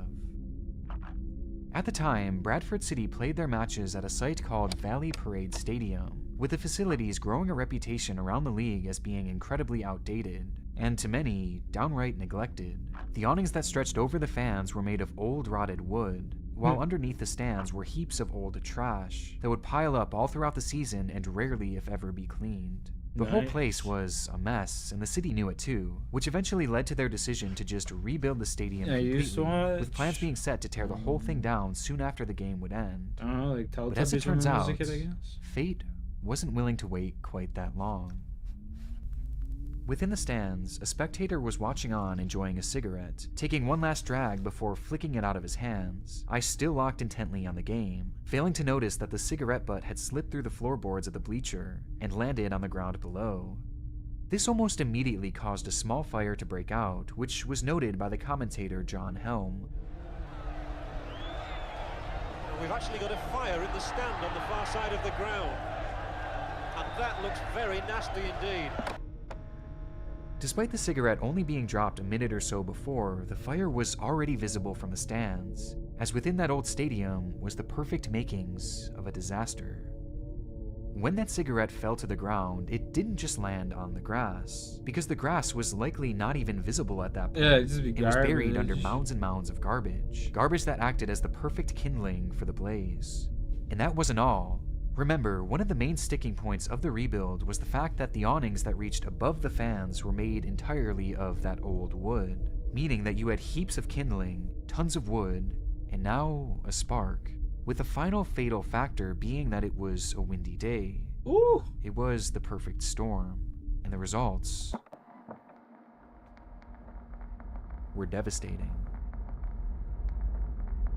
These quite astonishing scenes, and I've just seen the police leading a couple of people out of the ground.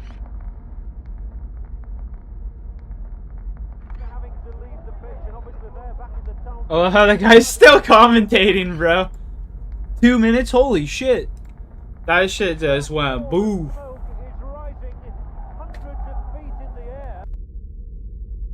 That shit went boo. It took approximately 3 minutes for that small fire to engulf the entirety of the stands, as the black smoke billowed into the sky and the crowd desperately rushed to the field to get away from the heat. And the whole place is scorching. Scorching. I love British people, man. You gotta love your Brits. Listen, they're still chatting. Fuck, I'm gonna sip on your tea, mate. God, I love the footage Brits. is highly disturbing, so much so that I can't show the entire thing. But during this time, however, a radio broadcast was on air, with the audio giving us a good idea of just how chaotic the scene was, and the moments when the blaze really erupted. And we're on fire here at Valley Parade. The whole end of the stand at one side is actually in flames now. I can see the orange of the flames. The game is actually stopped here at Valley Parade. And people are running around. They're running around beside us. They're running around all around us. And people are saying, get onto that pitch. The whole stand is on fire, Tony. It's an absolute, it's spreading quickly. There's going to be problems, Tony. Let's get on. There's gonna be problems, Tony. It sounds like there's already a problem there, my mate. Push. Wait for the kiddies. People are coming round us. You can hear the heat. The smoke coming everywhere. We are going to have to disconnect very shortly because it really is flaming all the time. We're taking a break. We're getting out of here. Yeah, get the fuck out of there. This guy's dedicated to his job. Give that man a raise. What the And fuck? based on the footage, many of whom were able to run to safety very quickly, Bro, which gave us give that fucking guy a raise. My god, I hope he's still commentating to this day. sense of hope that What the a ordeal legend. might end in minimal casualties. What a fucking Though legend. There was another side of things. Those who chose not to run towards the field opted to go the opposite way, as there was an entrance and exit located directly behind the stands where the fire had started. And when the crowd managed to make their way to this exit, they were met with a disturbing revelation. The gates were shut. Yeah. And those that were open or busted open were also blocked by slow-moving turnstiles, some of which being locked themselves. And as the crowd began pushing more and more to get through these turnstiles, it in turn led to a crush of humanity, with everyone piling on top of one another as the fire slowly consumed them. That's crazy. When the smoke cleared and the bodies were counted, 56 had tragically lost their lives, while another 265 were left with serious injuries, with the tragedy leading to numerous Can't even new blame safety them, you know what I standards mean? for soccer stadiums across the country, as Valley Parade's notoriously bad reputation had finally caught up with it on its very last day of operation, marking one of the deadliest days in the world of soccer, and one of the That's darkest fucking moments crazy. Look at that fire, man. That shit went up quick. in television. You can tell just by the picture, bro. Bodies are being dragged away from that stand. That recorded the man's actions as he was taping a special program. That's fucking crazy. Oh my god! Oh my god! My dad was a little boy when JFK got shot. Before we dive into our next case here, I want to first thank today's sponsor, Aura, for helping scammers able to do virus. The world of television is no stranger to death-defying stunts. From the very beginning of broadcasting, viewers have been captivated by the sight of people risking their lives to pull off these seemingly impossible spectacles. Who the fuck is that? While most What's of his these name? performances are What's his name? done by trained professionals, perhaps one of the Evel strangest Knievel. television stunts ever performed Yeah. was one done by a Yeah, man do you with think, Tony? hardly any training at all. Adelir Antonio de Carli.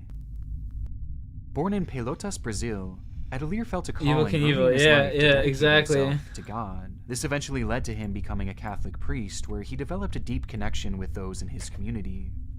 To many, Adelir was considered a man of the people, someone who had a passion for religion dude. and a goal to make it accessible to as many people as possible. Squirt, good call. Which is That where he was- developed yeah. the idea for his most I infamous was thinking Johnny Cage from fucking Nearest home in Brazil was a popular Ghost port Rider. city named Paranagua. I which was saw thinking the Johnny import Cage. and export of a vast array of goods. Because in the movie, making it a like central Homeboy's hub like for a truckers fucking to drive like Evil to and Knievel, from you on know a what I mean? regular basis. But Adelir began to realize that for these truckers, the vast majority of their lives were lived on the road. My and this dad rarely, if just ever, retired, allowed he's them a to trucker. practice their religion. This Chat, revelation we did the inspired math. Adelir. We did the math. Hello, do you know if it still counts? You get Loba even if her challenges is done. If you do all of Loba's challenges, you unlock the character Yoshino, if that's what you mean. Chat, we did the math. My dad's driven around the world. It was like 240 something times. Because the world's the Earth is 24,000 miles long or some shit. Is that 24,000? Yeah, 24,000. I'm pretty sure. 1 second.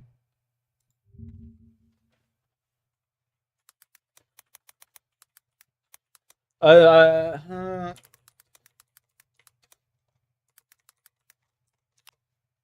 24,900. Yeah, so 25,000 we said, and my dad had driven around the world like something like almost 300 times. To start putting It's together crazy. plans to build a chapel Fucking at a trucker's insane. rest stop right in Paranagua, Just driving from which would Canada allow to for drivers America. to stop and worship while on the road. In theory, this seemed like a great idea, and one that the community could easily rally behind, though there was just Cheers. one issue: the money. Building a chapel and maintaining it was not going to be cheap, and far exceeded what was possible with just his salary, making the whole thing seem like more of a dream than anything, unless he could somehow find a way to raise the funds, which is when he had the idea. He was going to create a public spectacle, one where he would attach himself to hundreds of helium-filled balloons and take off into the sky in a process known as balloon clustering. Believe it or not, this was actually a somewhat well-known stunt at the time, as popularized by a man named John Ninomiya. That is the stupidest fucking shit I have ever fucking heard in my life. That is the dumbest fucking thing I think I may have ever fucking heard in my life.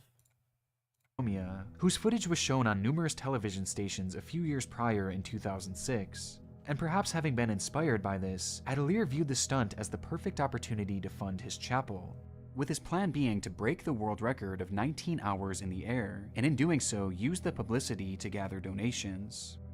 But the only problem was, he had no experience whatsoever. 19 He had gone fucking skydiving hours? numerous times before though, and he believed that his familiarity with that would help him to break the record in no time.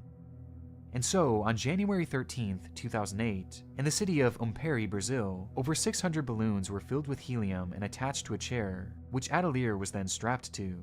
He began to lift off the ground, quickly floating high in the sky, as the news cameras were there to film it all.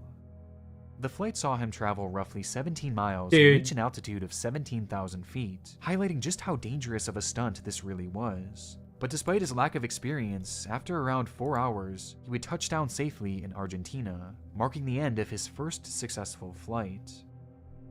It was a promising start and inspired Atelier to continue planning and prepping for his next attempt, which he resoundingly told people would break the world record. In preparation for doing so, he took part in various jungle survival training exercises, and even took up mountain climbing, as he knew he would be flying over remote regions which left him at risk of being stranded somewhere in the wilderness. Oh god, I already To see where further this aid is in this, going. Atelier would also have a satellite phone and a GPS, which he would use in tandem to help track his location and call for assistance should things go awry. It seemed that Atelier was ready for anything. But on April 20th, 2008, as a crowd gathered around to see this man attempt this record, the weather began to take a turn for the worst. During his first flight, the skies were sunny and the winds were calm, but on this day it was gloomy and the rain was falling hard off and on, putting the whole stunt in jeopardy. But Atelier remained confident, What a boasting that fucking thanks to God he would maroon, have bro. perfect weather when he was on his flight. Porque eu vou subir acima dela. 10 minutos eu ultrapasso ela. E depois vou voar sempre em tempo bom. And despite some trying to convince him to push things back, he knew that the crowd was there for him. And this was his chance to secure funding for his dream project. Com essa quantidade de balões, o padre deve viajar a cerca de 5.000 metros de Look how many altitude. Com ele fucking lá em cima, vou estar balloons indo are on telefone that celular thing. por satélite, GPS. Chegando a Dourados, no Mato Grosso do Sul. O tempo estava fechado, mas o padre insistiu em voar. Era 1 da tarde quando ele subiu, levado por 1.000 balões de gás coloridos. Pretendia bater o recorde. And with that, he was off, And then soaring struck quickly by into the lightning? sky, where he eventually disappeared into those thick rain clouds. Never to be seen For essentially again. all of his flight, those clouds made it practically impossible to see the man, which was further exasperated by the fact that this time he No, I don't know used any of the God of War 1,000 cheats anymore. balloons, as opposed to 600, You which just brought gotta him to unlock an him in the even game, higher don't you? elevation, this time touching almost 20,000 feet. But just because he was out of sight, that didn't mean that we couldn't hear from him, as he would soon call down to a local news station to share a somewhat concerning update. What do you say? With the staff so they can teach me how to operate this GPS here. Me latitude and longitude coordinates, which is the only way that can know where I am. Okay. Despite dedicating countless hours of training before the flight, there was one thing that Atelier had failed to prepare for: the GPS, as he was never shown how the device actually worked, and he only realized that he had no idea how to operate it once he was already at his peak altitude, meaning that he was essentially flying blind.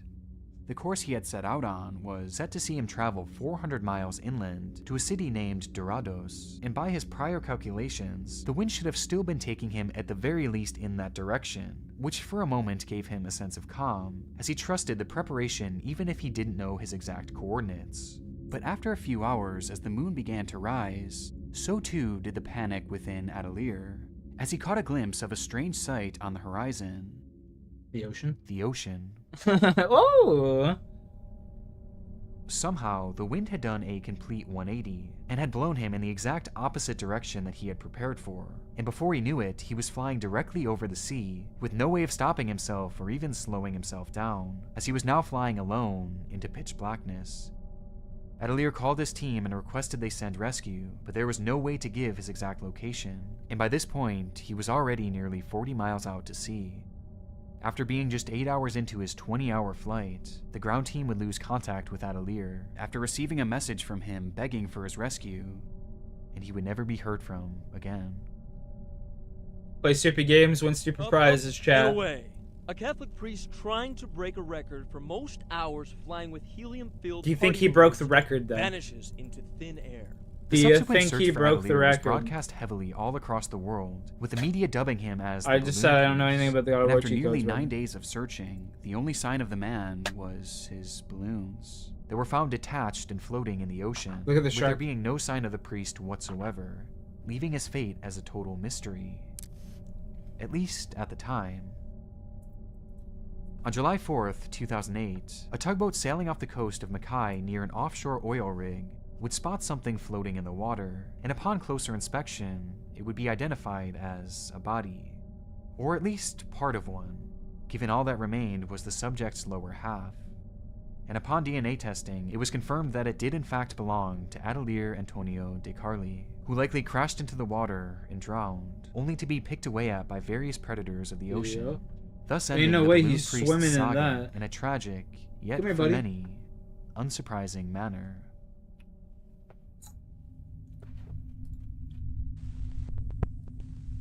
Night is the most dangerous time for pedestrians along streets and highways. To be on the safe side, walk facing traffic and wear light-colored clothing for quicker recognition by approaching drivers. Now, once you get into a car with somebody, you're at their mercy. If your car should become disabled, the rule of thumb is stay inside. There are signs you can get to put on the back window to summon for help. It was the waning days of 1986. News station NBC7 San Diego records and broadcasts a PSA segment about safety on the roads, and specifically what to do if your car breaks down at night. This may seem like a fairly random topic, but for residents of San Diego, fears were rising over just how safe their highways were, as just a few days prior, a 20-year-old college student named Kara Knott had gone missing, only for her car to be found pulled over onto the shoulder of a tall bridge, where underneath, police would find her body, having been strangled brutally and tossed over the side to the ground below. Understandably, residents were concerned, with many assuming that she had ran into car troubles and likely exited her vehicle to get help, only to be kidnapped and killed by a nearby motorist. And due to this, NBC7 thought the segment would be effective in educating those out there, in the hopes of avoiding another situation like Kara's, smash into the cop considering car at or this something? point, her killer was still somewhere out there. For the video, they even had a highway patrol officer come out to share his tips. Being a female, you could be raped, robbed if you're a male, all the way to where you could be killed. Once you get in that other person's car, you're at their mercy. As well as a man whose car had broken down when they were filming. Do you realize how dangerous it is? Yes, I realize. In fact, I was putting the gas in, and an 18-wheeler came by and almost blew me away. Overall, the segment appeared relatively harmless, with the main messaging being to contact authorities and wait for their assistance rather than trusting a stranger. But still, this did little to calm the public's nerves, as paranoia rippled through the community, and Ted Bundy. speculation began to run rampant on who was responsible for Kara's death, which is when disturbing allegations began to emerge.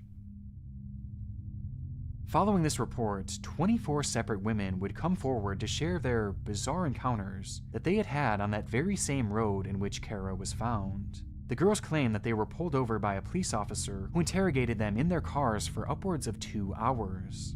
And the questions being asked during this weren't even relevant to the alleged violations they had Yo, committed. no way it's the cop that was in the car originally, is it?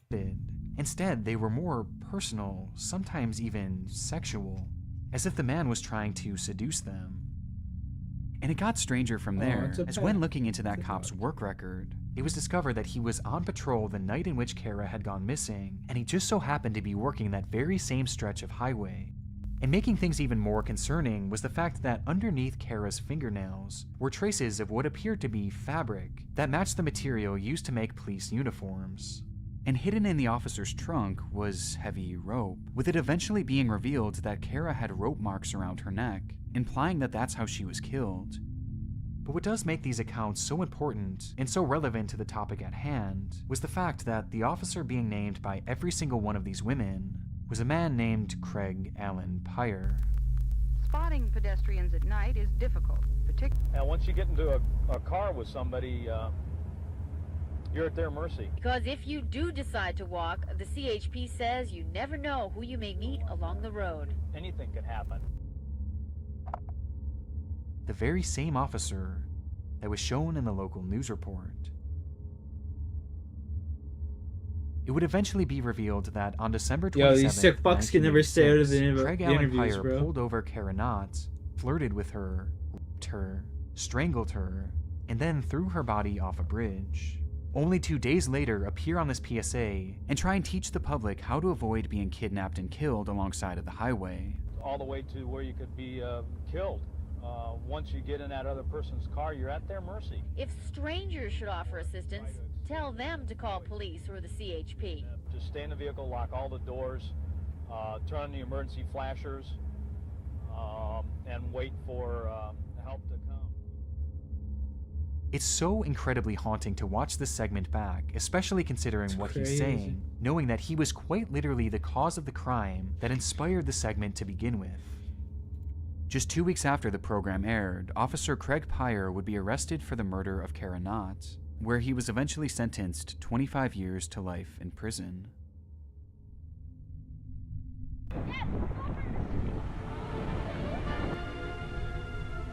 Niagara Falls, Ontario. The home and native land, baby. One of the most famous The home and native land. Oh my god! Oh my god! Who fell in? Which one are we talking about? about? Visually stunning locations in the United States Who and fell even in? across the world. The 3 waterfalls that make up I'm Niagara asleep. Falls Enjoy your offer sleep, a bro. unique blend of God beauty bless. and violence, making it no wonder why tens of thousands of people visit the area every day just to take in the awe-inspiring views and that unbelievable rush of These water. videos are pretty raw, But on man. March 20th, 2003, as a typical crowd gathered to take their photos, their attention I can was go without captured the by creepy something music in the far background different and than just the get straight to scenery. the fucking point, Something but that I like the couldn't have been suspense he builds possible. up, you know? Good It looked storytelling. like a man in the water. Though he wasn't being swept over and he wasn't moving at all, he was just standing there at the very edge of the falls, staring off into oblivion. Police were immediately called to the scene as a panic arose, and within minutes, rescue crews would begin their work, along with a cameraman from a local news station.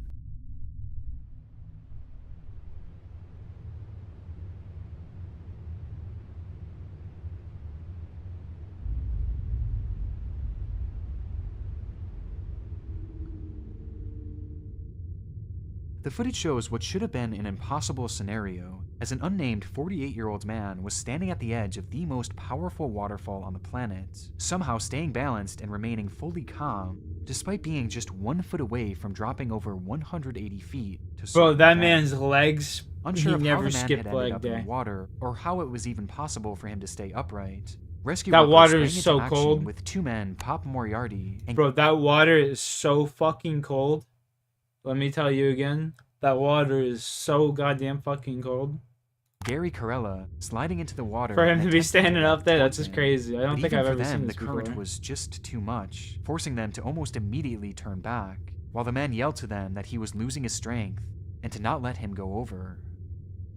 To aid in the rescue, a helicopter was sent in to try and airlift the man up, but immediately the force of the rotors began to create strong gusts of wind, leading to this.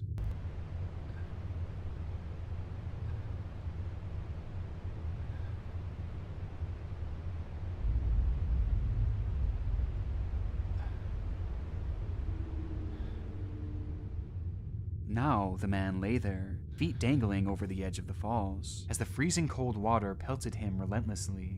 By this point, that man had already been in the water for over 1 hour, and his grip was slowly slipping. And so, in a last-ditch prayer, a rescue worker inside the helicopter decided to toss a life preserver, knowing that this would likely be their final shot at saving him. And miraculously, the current caught it and brought it directly to him. With every bit of strength he had left, the man would let go of the rock he was clinging to and lunge towards the preserver, grabbing a hold of it as crews on shore began to pull him to safety. Or at least, they thought. As he was being towed to shore, the man approached what looked to be land, though in actuality this was an ice shelf that extended out over the water, meaning that the black line you see here isn't actually land, but instead a small opening between the sheet of ice and the water itself. And within that small opening, the rapids were raging at tenfold due to the increased pressure of the small size. And so, while the man was being pulled towards rescue workers, he was almost immediately sucked underneath, pinning him in an immovable situation. Moriarty and Corella knew that they had to engage once again, or else the man was certainly going to drown, with their testimony later on showing just how dire the situation had become. Just told us, let me go. He just gave up. He said, save yourselves, let me go, let me go. But the rescue crews had come too far to just give up. That's fucking crazy. Just let me go, bro. It's done. Corella slipped a harness around the man and gave the signal for the group to be lifted up.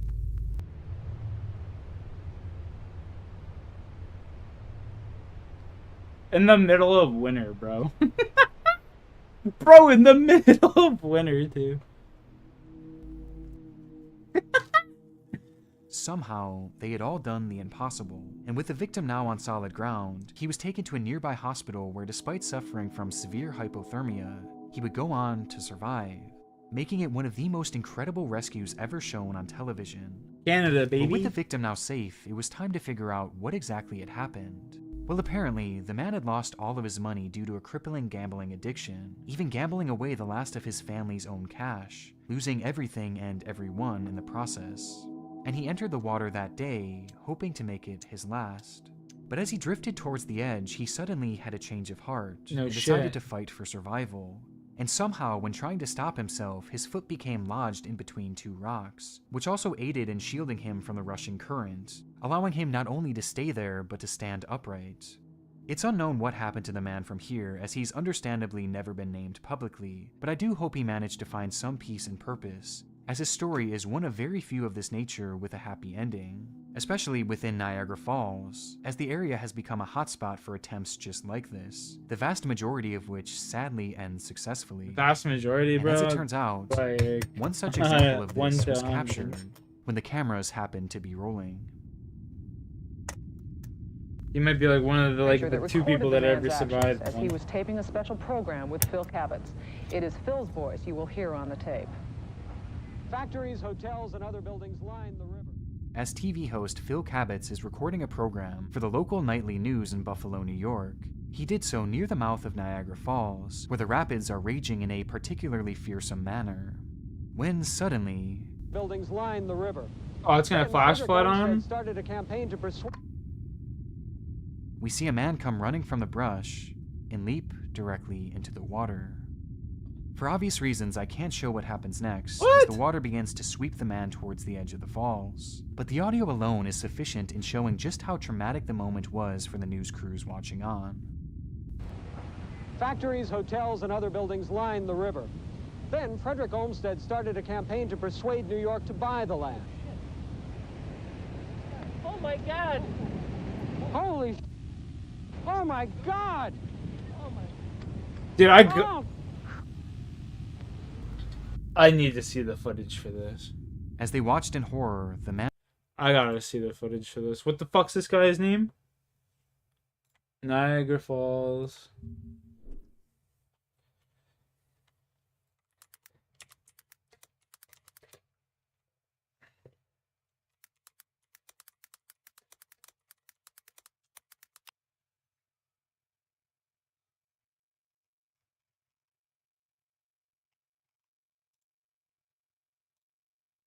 What was this fucking guy's name? Oh my God! Oh my... Factories, hotels, and other buildings line the river. What the fuck's this guy's name? As TV host Phil Cabot... Phil Cabot?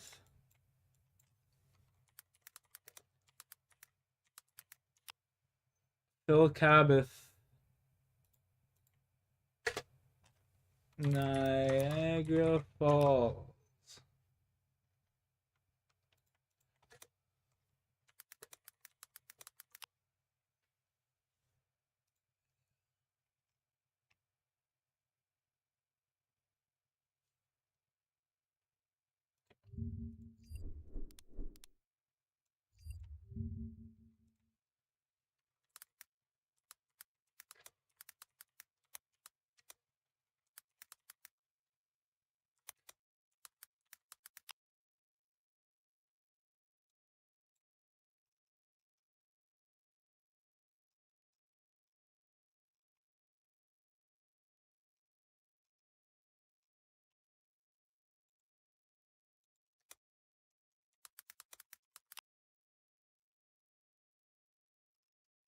There's no way they don't have this show on YouTube. What the fuck? Is recording a program for the local nightly news in Buffalo, New York. He did so near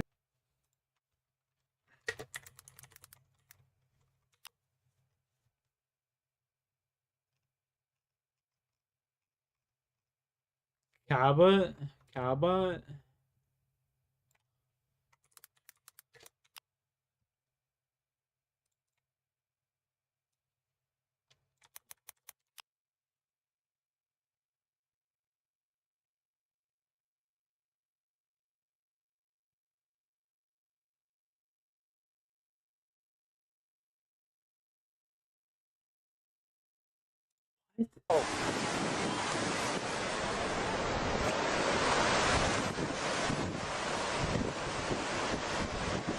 Oh, holy. Oh my God.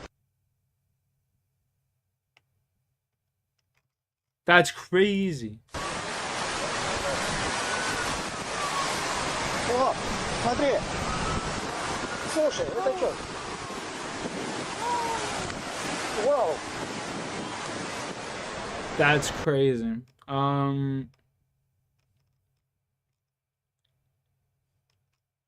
Bruh, I can't find the actual footage. near the mouth of Niagara Falls, where the rapids are raging in a particularly fearsome manner. When suddenly... Buildings line the river. Then Frederick Olmsted started a campaign to persuade... we see a man come running from the brush and leap directly into the water. For obvious reasons, I can't show what happens next, as the water begins to sweep the man towards the edge of the falls. But the audio alone is sufficient in showing just how... Bro, I wonder what was going through that person's head as they're sitting there floating in that water. You know what I'm saying? That's how sad. Factories, hotels, and other buildings... Holy shit. As they watched in horror, the man was dragged to the edge and then swept directly off, going over head first and standing no chance of survival. No. According to the report, the man was never identified and his body was never found, likely having been pinned by the impossible force of the water at the bottom. Just crushed. But what I find most chilling about this video is the fact that it's only seemingly been archived in this poor quality, which makes deciphering details about it incredibly difficult. However, there were many who watched the program on TV the day after, as the news station actually aired this footage for the world to see, and one particular account has haunted me since the moment I first read it. I remember seeing this when it was first broadcast, freaked me the hell out. It wasn't a worn-out videotape back then, and the image was a lot cleaner. The guy looked at the news crew and into the camera when they started yelling, creepy and sad as hell. Despite being known for its beauty, there is a dark side to this amazing location, and one that has become, and likely will remain, no stranger to the world of television. That's crazy, man. That's crazy.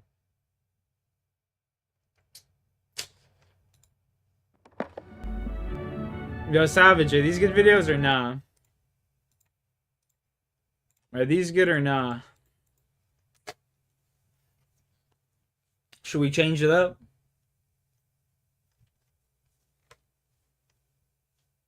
You're entertained? Alright.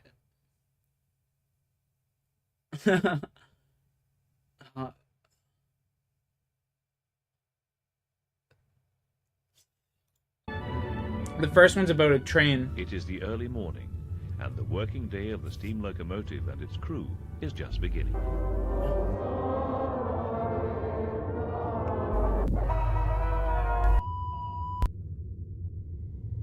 It was the 31st of August, 2023. A typical day for 34-year-old Michael Zanera, as he had yet again spent his afternoon working hard on the railway. Michael was a welder who had been putting in long hours repairing train tracks in northern Italy, a job he seemed to thoroughly enjoy, as he'd often post various images and videos onto his TikTok page, showcasing this unique work that he was doing. Look at that TikTok. What the fuck?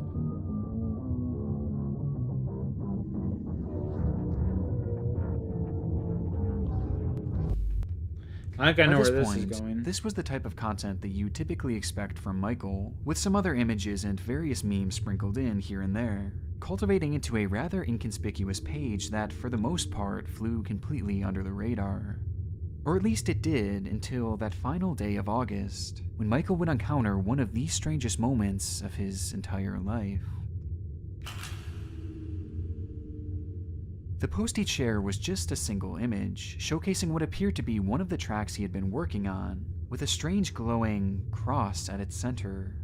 For more context, Michael would write, "It's the first time this has happened to me while I'm balancing the rail. The crucifix came out. God definitely wants to tell me something, even though I've been calling him every day lately, because it's not a good time for me."